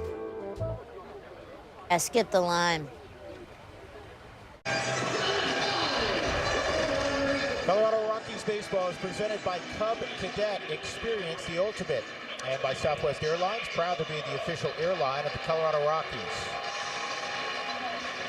We have had gorgeous weather here the last few days. It is a gorgeous afternoon in Tampa. The Rockies had a 2-0 lead through 6, but here in the bottom of the 7th inning, the Rays have produced a couple of runs. It's first and second, 1 out. Johnny DeLuca at the plate. Angel Shidi is now on the mound, swung on a miss. He has a live arm, high 90s fastball, and one of the best changeups you'll see. And that was a difference maker for him last year. Once he was able to command that changeup, after the first 3 or 4 outings that he had, he was a completely different pitcher. I mean, you're talking a 56% whiff rate on the changeup last year. Over half of the times they swung at it, they swung and missed. That was the best in the sport last year. How about the debut this year of Mackenzie Gore? He punched 13 yesterday. Yes. Line drive, base hit to left. Jansen does not run well. He'll get the stop sign at third. And now the bases are loaded.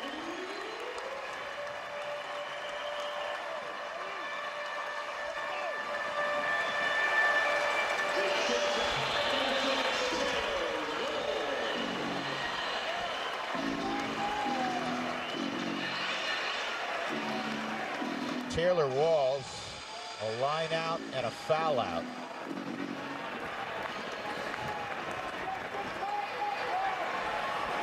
Well, we keep talking, fellas, about the shadow, but guys are evidently seeing the baseball. Getting some good looks. I feel like they're all off balance out front. They're catching it off the end. That last one was a little bit more barrel. They're definitely getting fooled. They're just not fooled enough.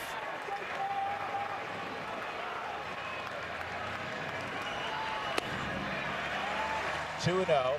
Rockies again playing it even on the corners and a double play depth up the middle. Yeah, and when you talk about double play depth, if it's hit slow enough and you don't feel like you could turn it, you would still come home with a slow runner at third. On the corner, 2-1.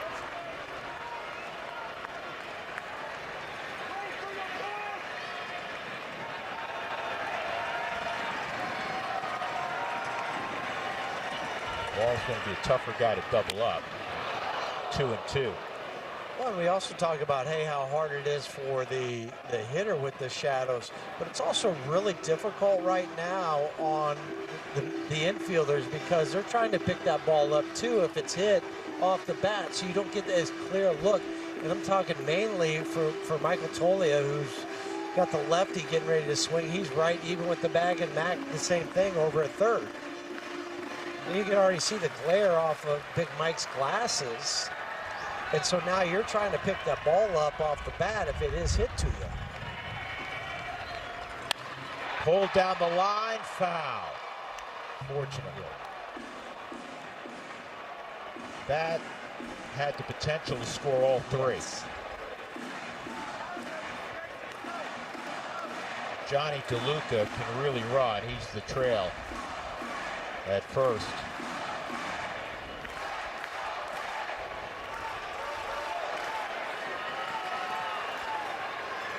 And now, if you're CBG, you want to get a punch out. 2-2, and he did. He dialed up 97 with that fastball. 2 outs. That'll bring up Curtis Mead. This is just straight fastball. Hit it if you can. 29 career strikeouts for Angel, and 17 have come with runners in scoring position. Just in his short big league career. Mead 0 for 3. Bases loaded, 2 outs. Good movement by Hunter Goodman. I mean, you have to have acute focus all the time as a catcher, but when you have the go-ahead run at third, he works out of that stance with one knee on the ground. 1 ball, 1 strike. Well, there's some old school folks that are not a huge fan of that. They think it's a little more difficult to move as quickly laterally to block the baseball. Yeah. But you see everyone doing Everyone's doing it now, and so you understand why, because you're trying to get that low strike call, working ground up. 1-1. He's saying it hit him. He's saying it hit him. And are they going to challenge? Yep, they are.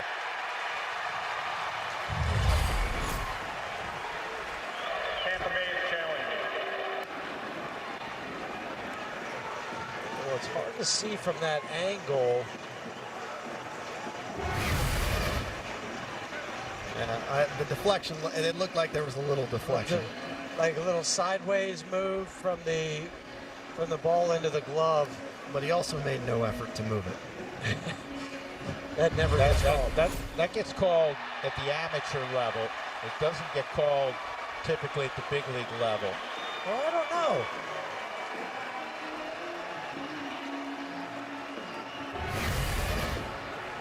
This decision, as you know, I think will be rendered in New York.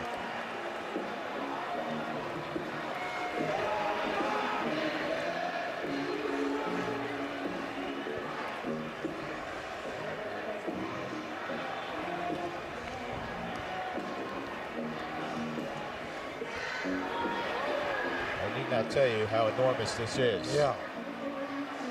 Bases loaded, push the go-ahead run across.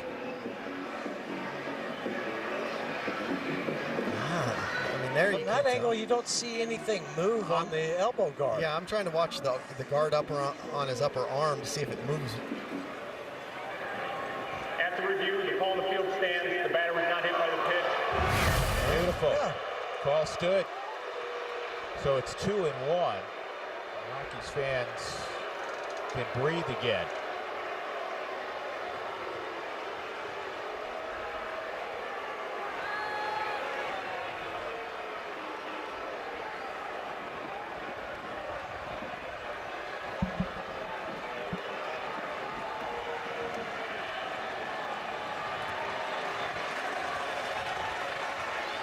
The 2-1, and now it's 3-1.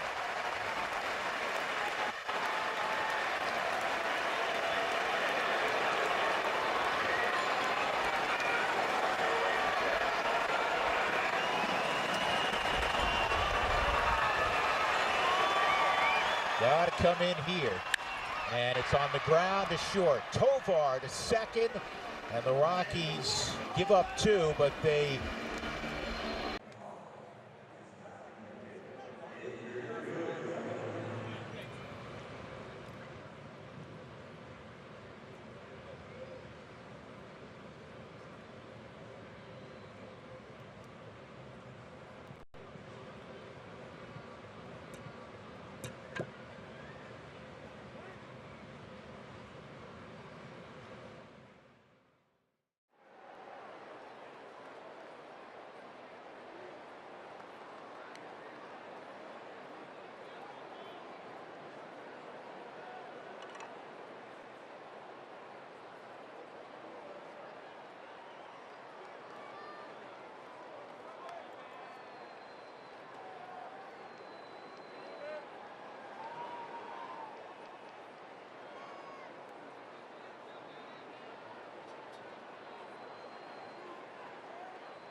Well, Ryan McMahon will be leading off the top of the 8th inning, and he is coming off his 5th straight 20 home run season. That's tied for most in the National League with a few other guys. We'd love to see Rymack go bridge here for his first of 2025. He's going to get an opportunity to do it against the lefty, which we saw last year. He had a much improved approach, kept that front shoulder in. We'll see if he can do it here in the 8th. Look at this. Mack puts down a bunt, and he's 3 for 3. Okay. When was the last time you saw Mack bunt for a hit? I did not have that on my bingo card. I'm going to be completely honest with you. I don't think the Rays or Montgomery did as well. Love it. I absolutely love it. That is tremendous. And it was perfect, too, because as a lefty, all you have to do is get it past the pitcher. You know, you aim it right towards the second baseman. You hold that top hand tighter so you don't get the vibration of the bat and hit more on the barrel. That was textbook. 0-1 on Chris Bryant. Cameron Misner is now in left field. Remember, Christopher Morel was pinch hit for. Bryant 0 for 3. Go ahead, run at first, no one out.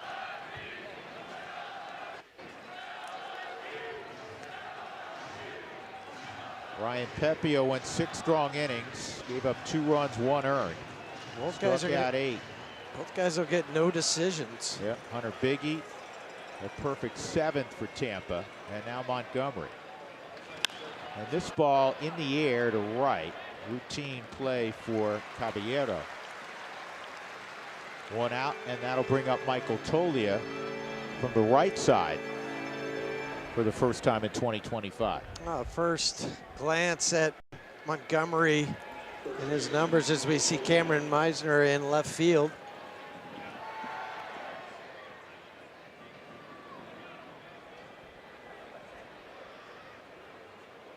So 2-pitch mix for Montgomery. Fastball, slider. Heavy dose of fastballs, though, at about 73%. Well, when you throw 99, why not? You're working out of the pen. He's fallen into quite the rhythm, though, of come and set, 1 look, go. And I have a feeling Mac's going to pick it up. 1 ball, 1 strike. He did the exact same thing on that pitch. Well, he clearly didn't think he'd bunt, nor did we, and he probably thinks there's no way he's going to run.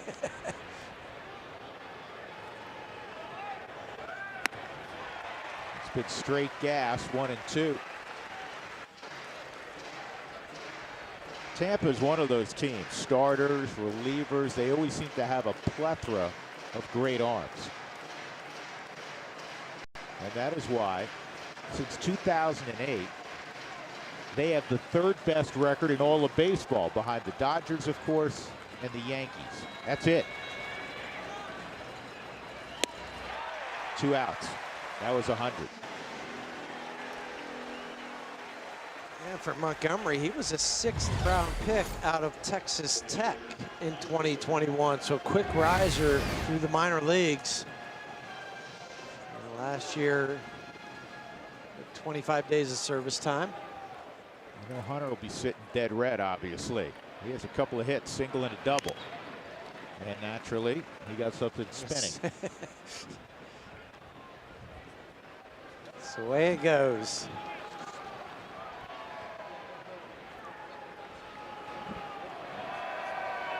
Top of 8, the Rockies 2, the Rays 2.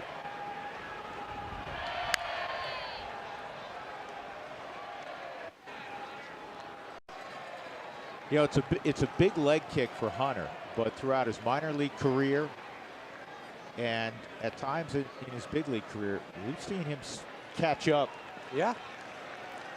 to big-time velocity.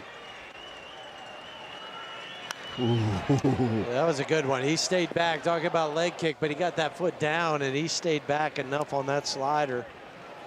And the whole thing, the leg kick is a timing mechanism. As long as you don't try to over-create with it, just use it as your timer, and then get it back down.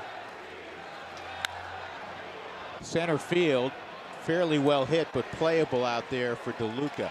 And that's all for the Rockies. McMahon reached on a bunt to start the inning, nothing else. 2-2, middle of 8.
Come celebrate 30 incredible years of Coors Field with a special tribute to Dante Bichette on Saturday, April 26th when the Rockies take on the Reds. Ticket packages start at $20, but it also includes a limited edition Dante Bichette Rockies t-shirt.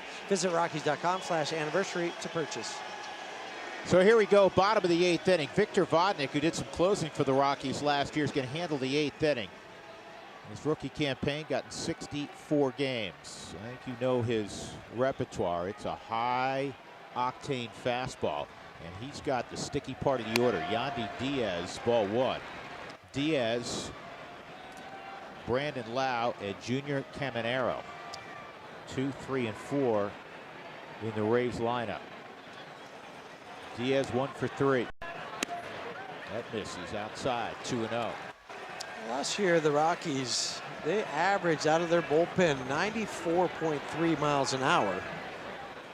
But they had a lot of guys that could throw in at 98, 90. Seth Halverson, 100.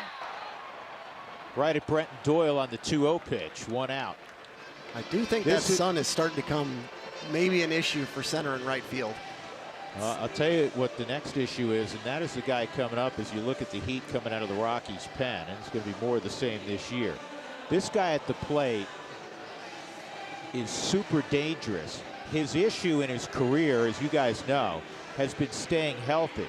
In case in point, his 1 year where he played a quote-unquote full season was 2021, and Brandon Lau hit 39 big flies that year. He just can't stay on the field. That was the issue last year for him. Still had 21 home runs, 58 RBIs.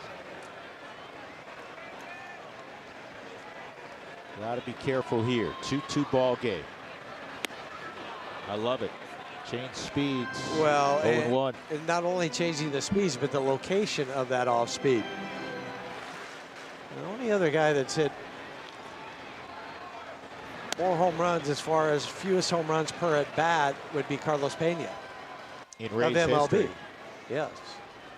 In Rays history. So Isaac Paredes, Austin Meadows, Johnny Gomes are also listed on that top 5.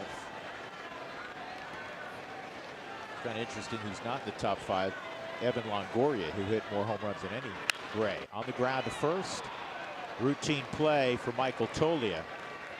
2 gone. And that's a big one.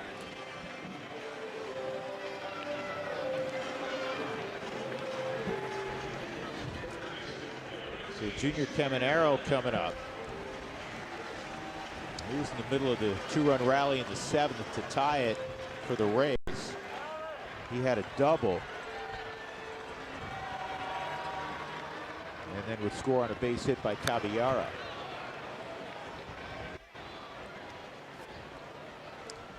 The beauty of this game for Junior, I mean, he's 21, but he doesn't act like it. He just acts like, man, and it hit third. Well, we got to know a 21-year-old a couple of years ago who acted like he was 41. And played like this is an easy league too. I'm talking, of course, about Ezekiel. Right. 0-2.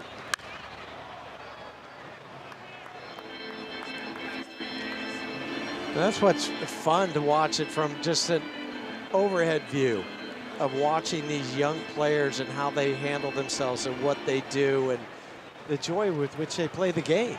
It's great. Great inning for Victor Vodnik through a difficult portion of that Rays lineup. 1, 2, 3, and he gets the punch out of Caminero. We go to the 9th. The Rockies and Rays knotted up at 2.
Who Wants Tacos fans, when the Rockies score 7 or more runs, go to participating Colorado Taco Bell locations the next day between 4 and 6 to get your Rockies taco special with Moss Taco Bell. So here we go, 9th inning. Nick Martini against the closer for Tampa, Pete Fairbanks. Last time the Rockies saw Pete Fairbanks is a ball game Pete would like to remove from his memory bank. The one in Coors Field last year? Yeah, he couldn't throw strikes, and then he gave up a walk-off grand slam to Ryan McMahon.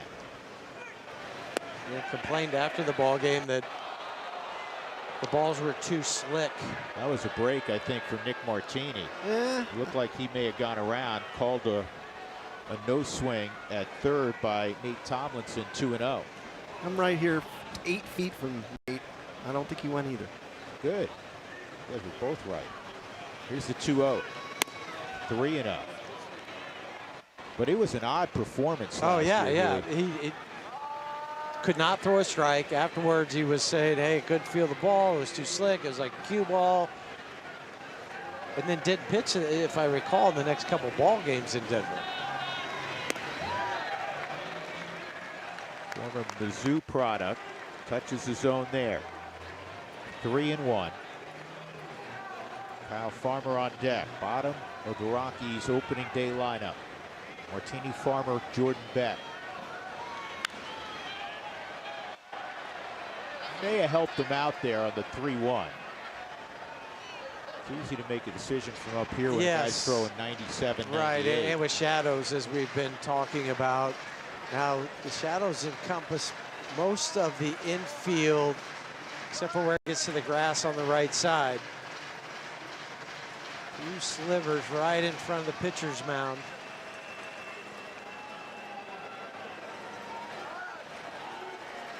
Three and 2. And ball 4. So the Rockies get the go-ahead run aboard to lead off the 9th as they did in the 8th.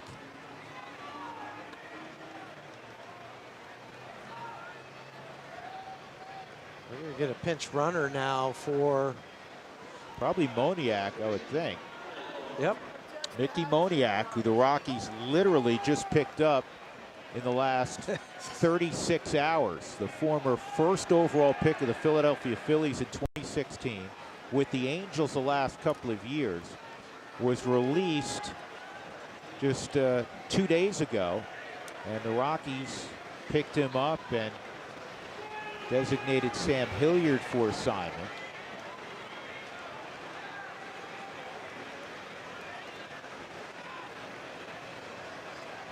He takes off, and the throw to second is going to get Moniak.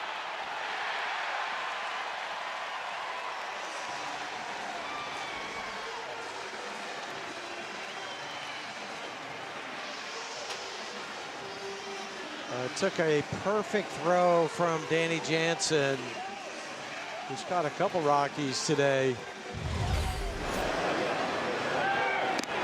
The harder things to do. We talk about pinch hitting hard. Well, coming off the bench and trying to steal a base might be 1B if pinch hitting's 1A. You know, it's interesting, and we talk about this periodically during the season. And Saul, you're down here. We're in a minor league ballpark, a spring training complex, if you will. And even in most major league ballparks, with the exception of Citi Field, where they have literally a place you can run inside on the Met side, if you will, it's hard to get your legs loose. Yeah, I'm not sure. I've been watching the dugout. I'm making sure. I watched Bush get loose. I was watching Mickey get loose. I mean, he did a good job. He got a good jump. Danny Jansen just made an incredible pick and throw, threw an absolute strike to second base. 1-2 on Farmer.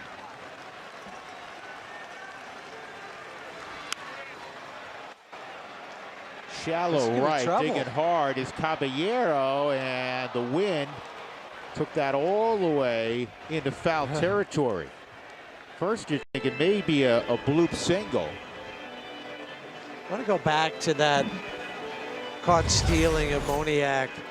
It's a little bit of a high leg kick, not much, but the way he was able to pick this and still throw a 2.02 to second, I mean, think about how hard that is first just to catch that ball on a ball that hits the dirt, but then to transfer it and still make a throw that's right around Major League minimum. Yeah, that was pretty impressive. 1-2. Hey, one thing that's been clear, fellas, Buddy talked about being more aggressive on the base paths, utilizing the stolen base far more frequently than we've seen in a while, and it's been on display today.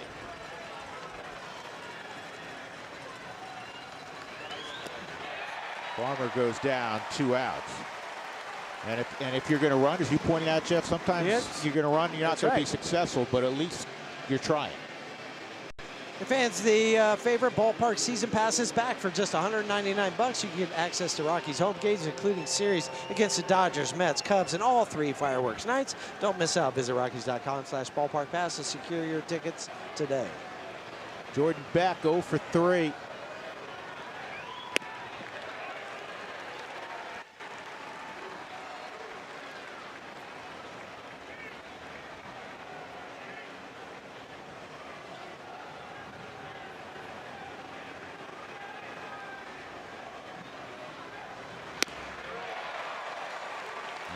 That's a big-time chase, 0-2.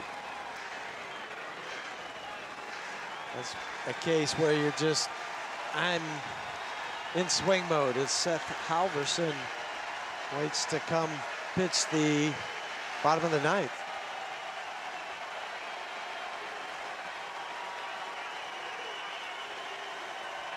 They're going to go upstairs. Well, I would think they'd go up there again.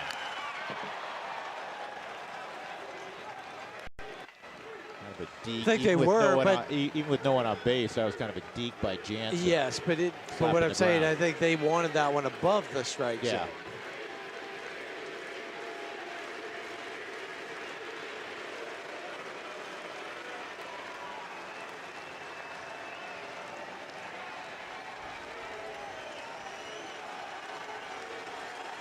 2-2 ball game, 2 outs, no one on, top of 9.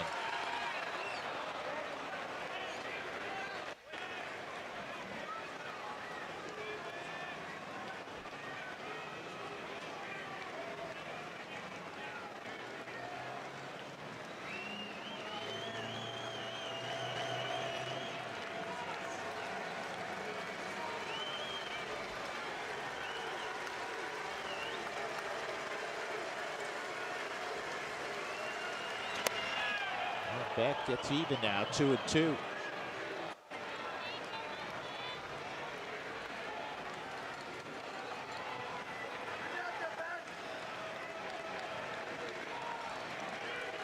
Outfield straight up.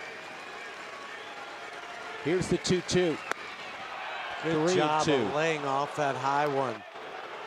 That's where he swung the first 2 times, and then that time they tried to climb the ladder again. So I'll have none of that.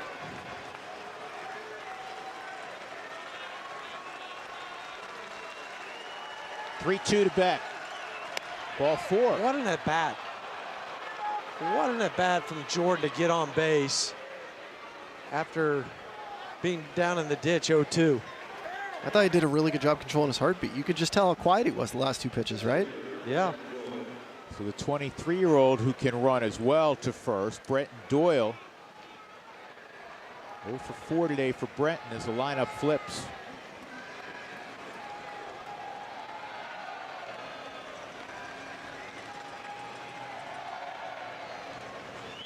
Ball 1. I don't think what happened with Moniak is going to affect any decision that Buddy may have with Beck at first. Typically, closers do not hold runners well. Beck extends the lead. Not going. Called strike. No, I don't think you can. You shouldn't let it affect you. Let's put it that way. No, the worst thing that happens if he gets thrown out, you hopefully move to extra innings, and Doyle would lead off, and he would start at second. Now at 1-2, I would think he would go. Yeah.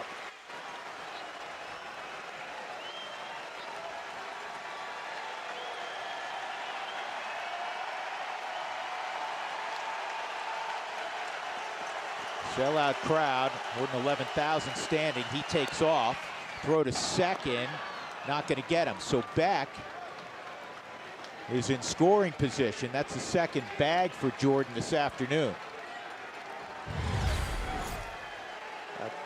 He got a good jump, gets a slight glance over the shoulder just to see what's happening at home plate with everybody yelling. Sometimes you can't tell if there's a crack of the bat.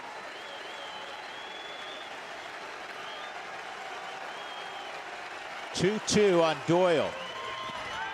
3-2, no swing.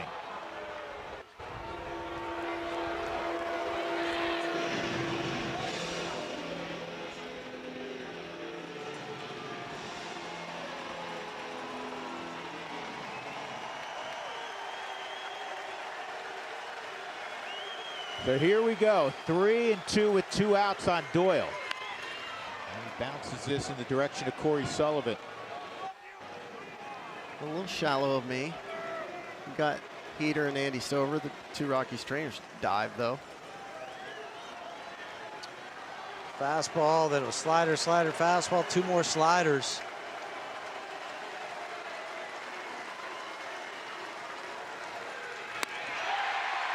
Got him on a fastball up.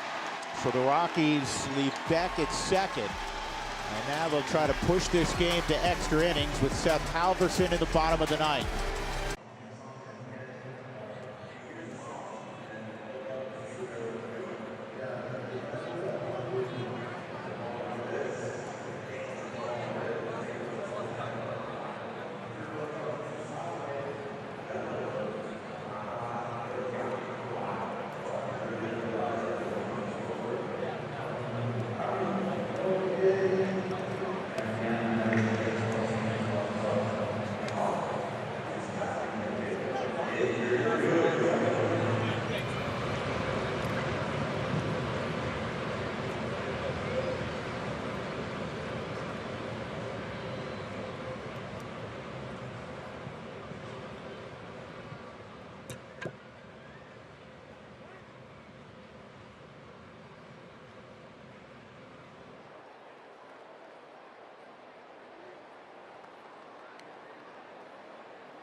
So continuing on will be Victor Vodnik trying to get this game to the 10th inning. It'll be the first at bat for Cameron Meisner. And he drives this to deep right and ends the ball game on the first pitch. Walk-off bottom of the 9th home run for a guy that's played an inning and a half, Cameron Meisner. And a difficult loss for the Rockies on opening day 2025. They carried a 2-0 lead into the final third of the game. They gave up 2 in the 7th, and a walk-off home run by Meisner wins it for Tampa. And now the Rockies just 1-9 all time here in the Tampa-St. Pete area. Well, he cleared that front side, got the ball down, but it was a line drive, so whatever wind was up there, he cut right through it.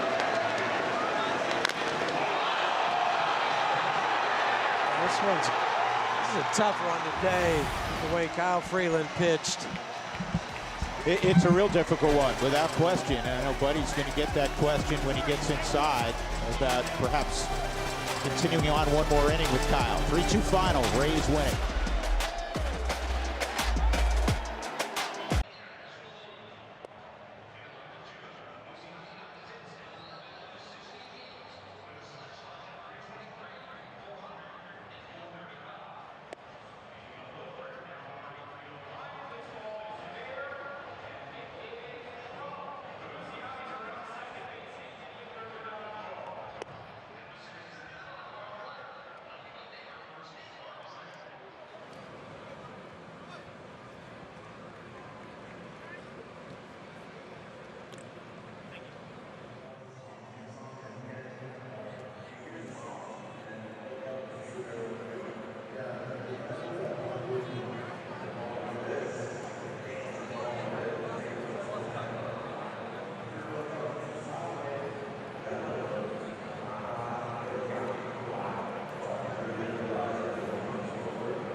Rockies postgame presented by UC Health. Well, a heartbreaker here in opening day for the Rockies as the Tampa Bay Rays, a walk-off home run, the first batter of the bottom of the 9th inning to take this one 3-2. And Corey, when you look at this game, really well-pitched game by Kyle Freeland. The Rockies came through with some big hits early, but it came down to that bottom of the 9th inning.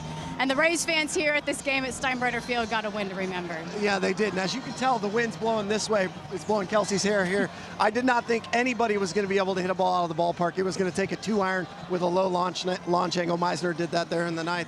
But Kyle Freeland, he was phenomenal. You guys were talking about it throughout the game broadcast, that strike-to-ball ratio. He really settled in. The pitch count very low, 67 pitches through those 6 shutout innings. I mean, this is the Kyle Freeland that you hope stays all season long because this is what we know he's capable of doing. Yeah, it all starts with Kyle's fastball command. If he's able to command the fastball, his secondary pitches play up. He was attacking right-handed hitters in with that fastball, speeding them up to get to the secondary pitches. His curveball had a whip rate of 50%, 6 out of 12. That's phenomenal to see for Kyle Freeland, but it also starts with first pitch strikes.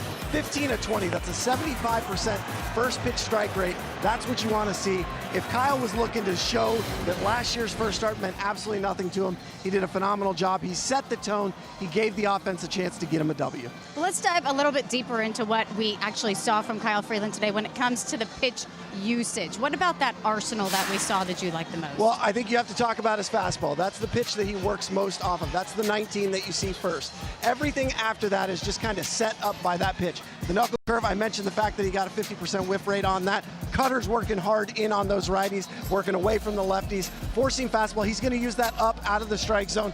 Then the slider and the changeup, we saw a few of those as well. For Kyle, it's funny, I was actually checking this throughout the game. People talk about game score.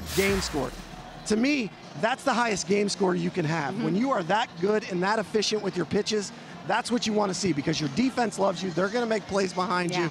And for Kyle, that was an A++ first start. Yeah, his 4th career opening day start, that's the franchise record for the Rockies, and it was definitely one to remember. Unfortunately, one to remember, like we said, in the bottom of the 9th inning. We told you about this bullpen pregame. There's some guys who got very valuable innings last year, Victor Vodnik being one of those guys. Unfortunately, just not what you wanted to see for the Rockies side in the bottom of the 9th inning with the walk-off home run. No, this first pitch fastball that he's going to throw to Meisner was meant to be away so that a hitter cannot do any damage. It is right in that sweet spot for righties. Meisner shortcut it, and he hit a low bullet line drive for a home run. I don't know what the launch angle and exit velo were because obviously we came straight out to the postgame. I would bet it was right around 20 degrees, and I would bet the exit velo was somewhere around 106 to 109 miles an hour. That's a wind cutter, basically. There's no way the wind's going to have any effect, and unfortunately for the Rockies, that's the walk-off. Yeah, I mean, off the bat, from what we could see shoved into this camera well back here, it didn't look like it was going to go out of the ballpark because it did look so low. So definitely a shocking loss here for the Rockies as the Rays take it 3-2 at Steinbrenner Field on opening day for the Rockies. A fun game, an exciting game. Unfortunately, didn't go the Rockies' way today. We'll take you inside the clubhouse coming up after the break.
The Rockies post-game show is brought to you by UC Health, the official healthcare partner of the Colorado Rockies. Well, it was a beautiful day here in Tampa. Unfortunately, not as beautiful of a scoreboard as the Rays walk it off on opening day. 3-2 is your final. Drew Goodman and Jeff Houston had the call of the game. So let's go ahead and get you back up to the booth and bring in Huey, because we told you about the loss in the A block. But Huey, when you're looking at the positives for the Rockies, the positive of Kyle Freeland, obviously the offense as well. Ryan McMahon with 3 hits. Ezekiel Tovar picking up where he left off with another double. He led the NL in doubles last year, comes through with an RBI double. So some good things to talk about when it comes to the Rockies offense. Well, there were. I mean, if you want to start with Ryan McMahon, I think that would be a good jumping off point, because when you look at Mac and his ability to go out there today and kind of say, okay, I'm gonna do this here on opening day. Gets a base hit in his first at bat, jumping on the first pitch, and then the double to left center field. And this one, the next one I love, it's the bunt base hit. He'd only had 7 in his whole career coming into today's game. So when you think about a guy that's going to lay down a bunt, I'm not sure if Mac was up there. But for Toby, coming through with a couple hits, coming through with the first RBI for the ball club. Of course, it was another double on a slider, which he did quite a bit last year. So those 2 guys coming out. You know, the Rockies had chances today to kind of expand that lead. They were 2 for 10. With runners in scoring position, left 8 on, but for Ezekiel getting that swing bunt to start with, and then I mentioned that slider to drive in a run right down the third baseline for his first double of the year. So he jumps out of the gate too with the 2 for 2 performance with his first 2 at bats, and he, went 2 for 4 after that. But it's really nice when you put those guys at the top of the lineup, hitting second and third, which they're going to do pretty much the whole year, coming out with 2 hits apiece, or 2 hits for Toby, 3 hits for Mac. A very nice day.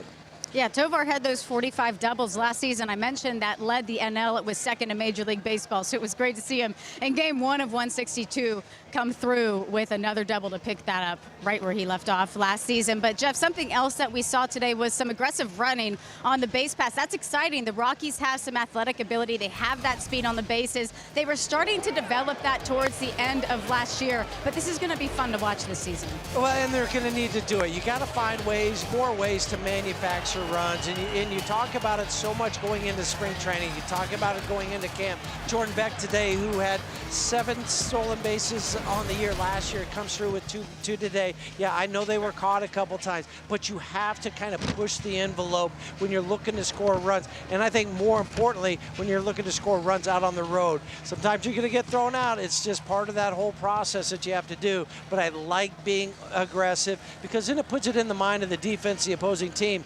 These guys are going to not play it safe. They're not going to play just station to station. They're going to go for it. Well, Huey, I know it was a loss, but it's good to be back, isn't it?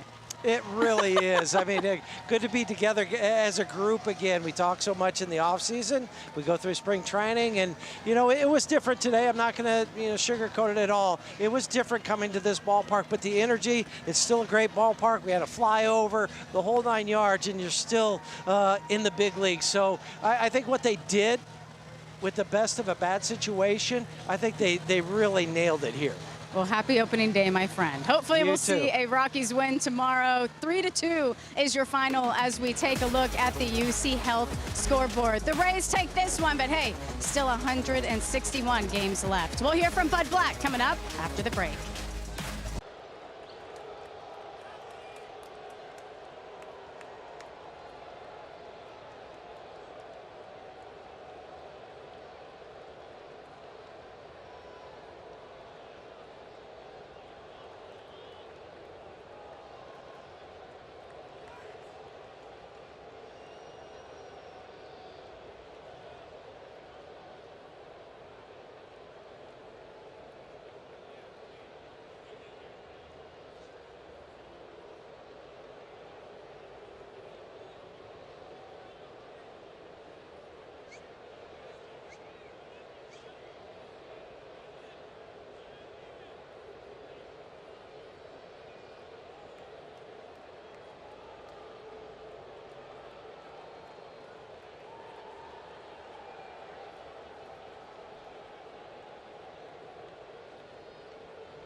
Rockies postgame show is brought to you by UC Health, the official healthcare partner of the Colorado Rockies. Well, a beautiful day here in Florida as we take a look at the UC Health game summary. The Rays take this one 3-2. We told you all about the great game we saw from Kyle Freeland. Only 67 pitches on those 6 shutout innings. Great days at the plate for Ezekiel Tovar and Ryan McMahon. Ryan Pepio with 6 innings of 1-run ball. Caballero with that RBI single in the 7th inning. And Misner, we told you about that walk-off home run. His first career home run, obviously a very memorable one coming here on opening day. It was a competitive game and an exciting game. Let's get you down inside the Rockies clubhouse and hear from the skipper, Bud Black, get his thoughts on this opening day loss. That was outstanding. He pitched great. Very proud of him. You know, he set the tone right in game 1. Now, hopefully the other starters can follow suit, but that was a really good one. I mean, on the attack, I thought what he did well was fastballs in and also, you know, the fastball down and away. I thought he pitched in really effectively. You know, the breaking balls were good. Got some swings over the top from the right-handed hitters. A couple lefties, misses on the slider down and away. A couple changeups. I mean, you're right, Corey. He was as efficient as I've seen Kyle. And for Vodney, just a mislocation? Yeah, tried to go in with the fastball, you know, late in the game there to a guy pretty aggressive on the inner part of the plate. You know, again, a guy with some power, squared up a fastball at 97 miles an hour, but yeah, sort of missed his location. Kyle got to 67 pitches. I know he got mid-70s in spring. What went into this? Yeah, mid-70s in spring, Thomas. First game of the year.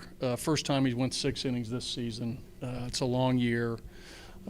You know, I felt as though I didn't want to push him, right? And we talked after the 6th. He was a little bit winded. You know, he still felt, you know, probably good enough to go out. But I just felt because of, you know, opening day, I know how adrenaline is. Right. And as it sort of wears down as the innings go. I just didn't want to push it. And we had a fresh bullpen. The guys that we had coming in had pitched well leading up to this, but as you guys know, spring training is different than the regular season, and you know, it was just one of those calls that I made. But Kyle did his job. You know, he gave us 6 innings. If you would have told me if Kyle Freeland would go 6 innings on opening day with zeros, would we take it? Absolutely. What about Kenley? What did you see out of him? Yeah, just, you know, behind the count too much. It's tough to pitch 1-0, 2-0, 3-1. And you know, they got some balls and some, you know, they you know, the best ball they hit really was the catch that Martini made down the right field line. I mean, the wind took that, you know, over the foul fence down the right field line. But you know, probably with Tyler, and he'll follow up if you ask him. Probably just behind the count too much. With you guys were aggressive on the bases. Yeah. Bextel too. Did it have to do with their catcher maybe coming off a little bit of something, or just more? A little bit of both. A little bit of both. But you know, like we've talked about, I think we need to push the envelope offensively to get our offense where we need it to be. We're going to be aggressive. We've got some guys who can run. You know, Doyle can run, Tovar can run, Beck can run, Moniak can run. You know, we got some guys who can run, and I think we have to push it to score runs. Put the pressure on the, and like we talked about, put pressure on the defense. And on the pitcher-catcher combination. You've been doing this a long time. You get second-guessed a lot. Did you second-guess yourself on Kyle? Well, you know, that's a good question, Mark. Yeah, I mean, because you know, that was a tough one because it's the thing about it was early in the year. That's the thing that, you know, probably for me led to that decision. It's early, and Kyle threw 75 pitches in spring training. He went 5 innings in spring training. He hadn't gone 7. You know, that was the main thought behind it, and it's a long year. How about PPO? Obviously, you guys scratched out a couple of runs against him. What did you see out of him? Again, you know, he was you know, the first few innings he was efficient as Kyle, and you know, both teams were aggressive coming out swinging, but we knew that he was going to come early in the count with strikes. We were ready for it. We had a couple good swings. But he's got good stuff. I mean, he's got a good fastball in the mid-90s, a good little slider cutter, mixed in an occasional curveball, a really good change to the lefties and the righties. He's got a good arm. I mean, he pitched good for him last year. And I mean, he wasn't named their opening day starter. for nothing after McClanahan went down. He's a good pitcher. For Hunter to carry it forward from spring training today like this, what does that kind of? Yeah, it's a good lift for Goody. 2 hits today, caught great. Again, hopefully he can carry it into tomorrow and into the early part of the season. But he had a really good spring training, really a monster spring training offensively. And with everything we've done with him on the catching side, to be able to do both, it's a sort of a tribute to him that he was able to handle all that. He had a good game. Do you think he got it? Ball to center? That ball was crushed. Yeah, that ball was crushed, and it was that ball was for Montgomery 100 miles an hour. Yeah, but off the bat 107. He hit that ball. I mean, the ball was, to center left, wasn't carrying, right? I mean, the kid at the end. I mean, that's a short part of the park, but he hit that. That would have been out of any ballpark. That ball was crushed, but. The wind was blowing. It was you saw a lot of foul balls, balls that started in fair territory, end up, in the stands. But yeah, Goody, he squared that one up. Thanks, okay, guys. Okay. Pretty efficient outing today. What do you think was working best for you? We had everything going today. From the jump, got into a really good rhythm with Goody back behind the dish. He called an incredible game. Put him in a rocking chair from the jump, and just stuck with our game plan and kept on going. It seemed like the fastball in was extremely effective.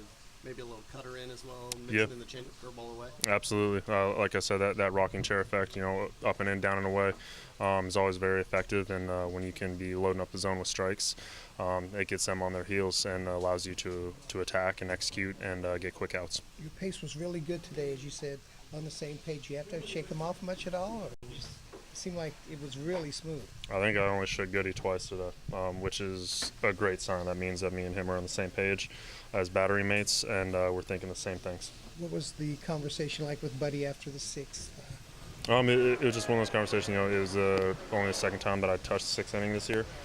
So I know the pitch count was low, but you also got to think about the up downs, the innings. It's only the second time I've touched the 6th this year. So we had a conversation. I told him I was getting a little winded, and that, like I've said in the past, that's you got to have a good rapport with your manager and let them know how you're feeling and what you want to do. Obviously, completely different from last year. I mean, but to go out there and pitch 6 shutout innings, I think it's been done twice in Rockies history on opening day. What does that say about where you are right now? Yeah, I feel good. Everything's been working coming out of camp. Very, very happy with some of the adjustments that we made and some of the some of the additions to the mix that we made over spring. Overall, very, very happy with where I'm at right now to start the season. You like to get quick, efficient outs. We know that. But when you have defense like you have, do you feel like it enables you to challenge guys a little bit more? Oh, absolutely. If when you have a good defense behind you, you want to allow them to work. You want to keep them on their toes, keep them mixed in. Obviously, you're getting a lot of strikeouts. Whatever, that's great. But a guy like me, I enjoy allowing my defense to work, keeping them in the game, keeping them on their toes, allowing them to get into their rhythm too. With Goody getting on the same page, has it come together more quickly than it sometimes does with catchers, or is that pretty normal? He kind of fell right into place last year with pretty much our entire pitching staff. He's intelligent. He wants to learn. He's doing a great job of soaking everything up and learning from veterans, learning from young guys. Stallings is a great guy to bounce stuff off of because he's so fundamentally sound, been in the league for a long time. So Goody's been able to do an incredible job for us behind the plate. He has a past as a catcher, and then he played corner, but what you seem to be saying, he's always thought like a catcher, and then yeah, I mean, if you go back and look at his path to the big leagues, he didn't do a whole lot of catching, did a lot of DHing, could kind of put him in different positions in the field, but ultimately last year we slid him in behind the dish where he's comfortable, and he was able to pick up right where we left off. Yeah. Was it like going in the American League ballpark like this? It's a little different. They don't have to deal with it all year. Thankfully we kind of get to do it at the start of the season and be done with it. But pitching this park, it was definitely different. It was nice to see the stands nice and full. Crowd was into it. It was a good day. It was definitely different, but definitely a great start for Kyle Freeland. As we turn the page to tomorrow, taking a look at the probables, Antonio Senzatella That is so great to see him penciled in there for the Rockies. He's only made 5 starts in the last 2 seasons, and he comes into tomorrow very healthy. The Rockies very excited to get him back in this rotation, and he'll be taking on Zach Littell, who had a great season last year, an ERA sitting around 3.6 in 29 starts. So the Rockies will definitely have their hands full there, but hopefully the bats will be able to come through in ways that they were today. 3 hits from Ryan McMahon, 2 from Ezekiel Tovar, unfortunately resulting in a loss, though, here today from Steinbrenner.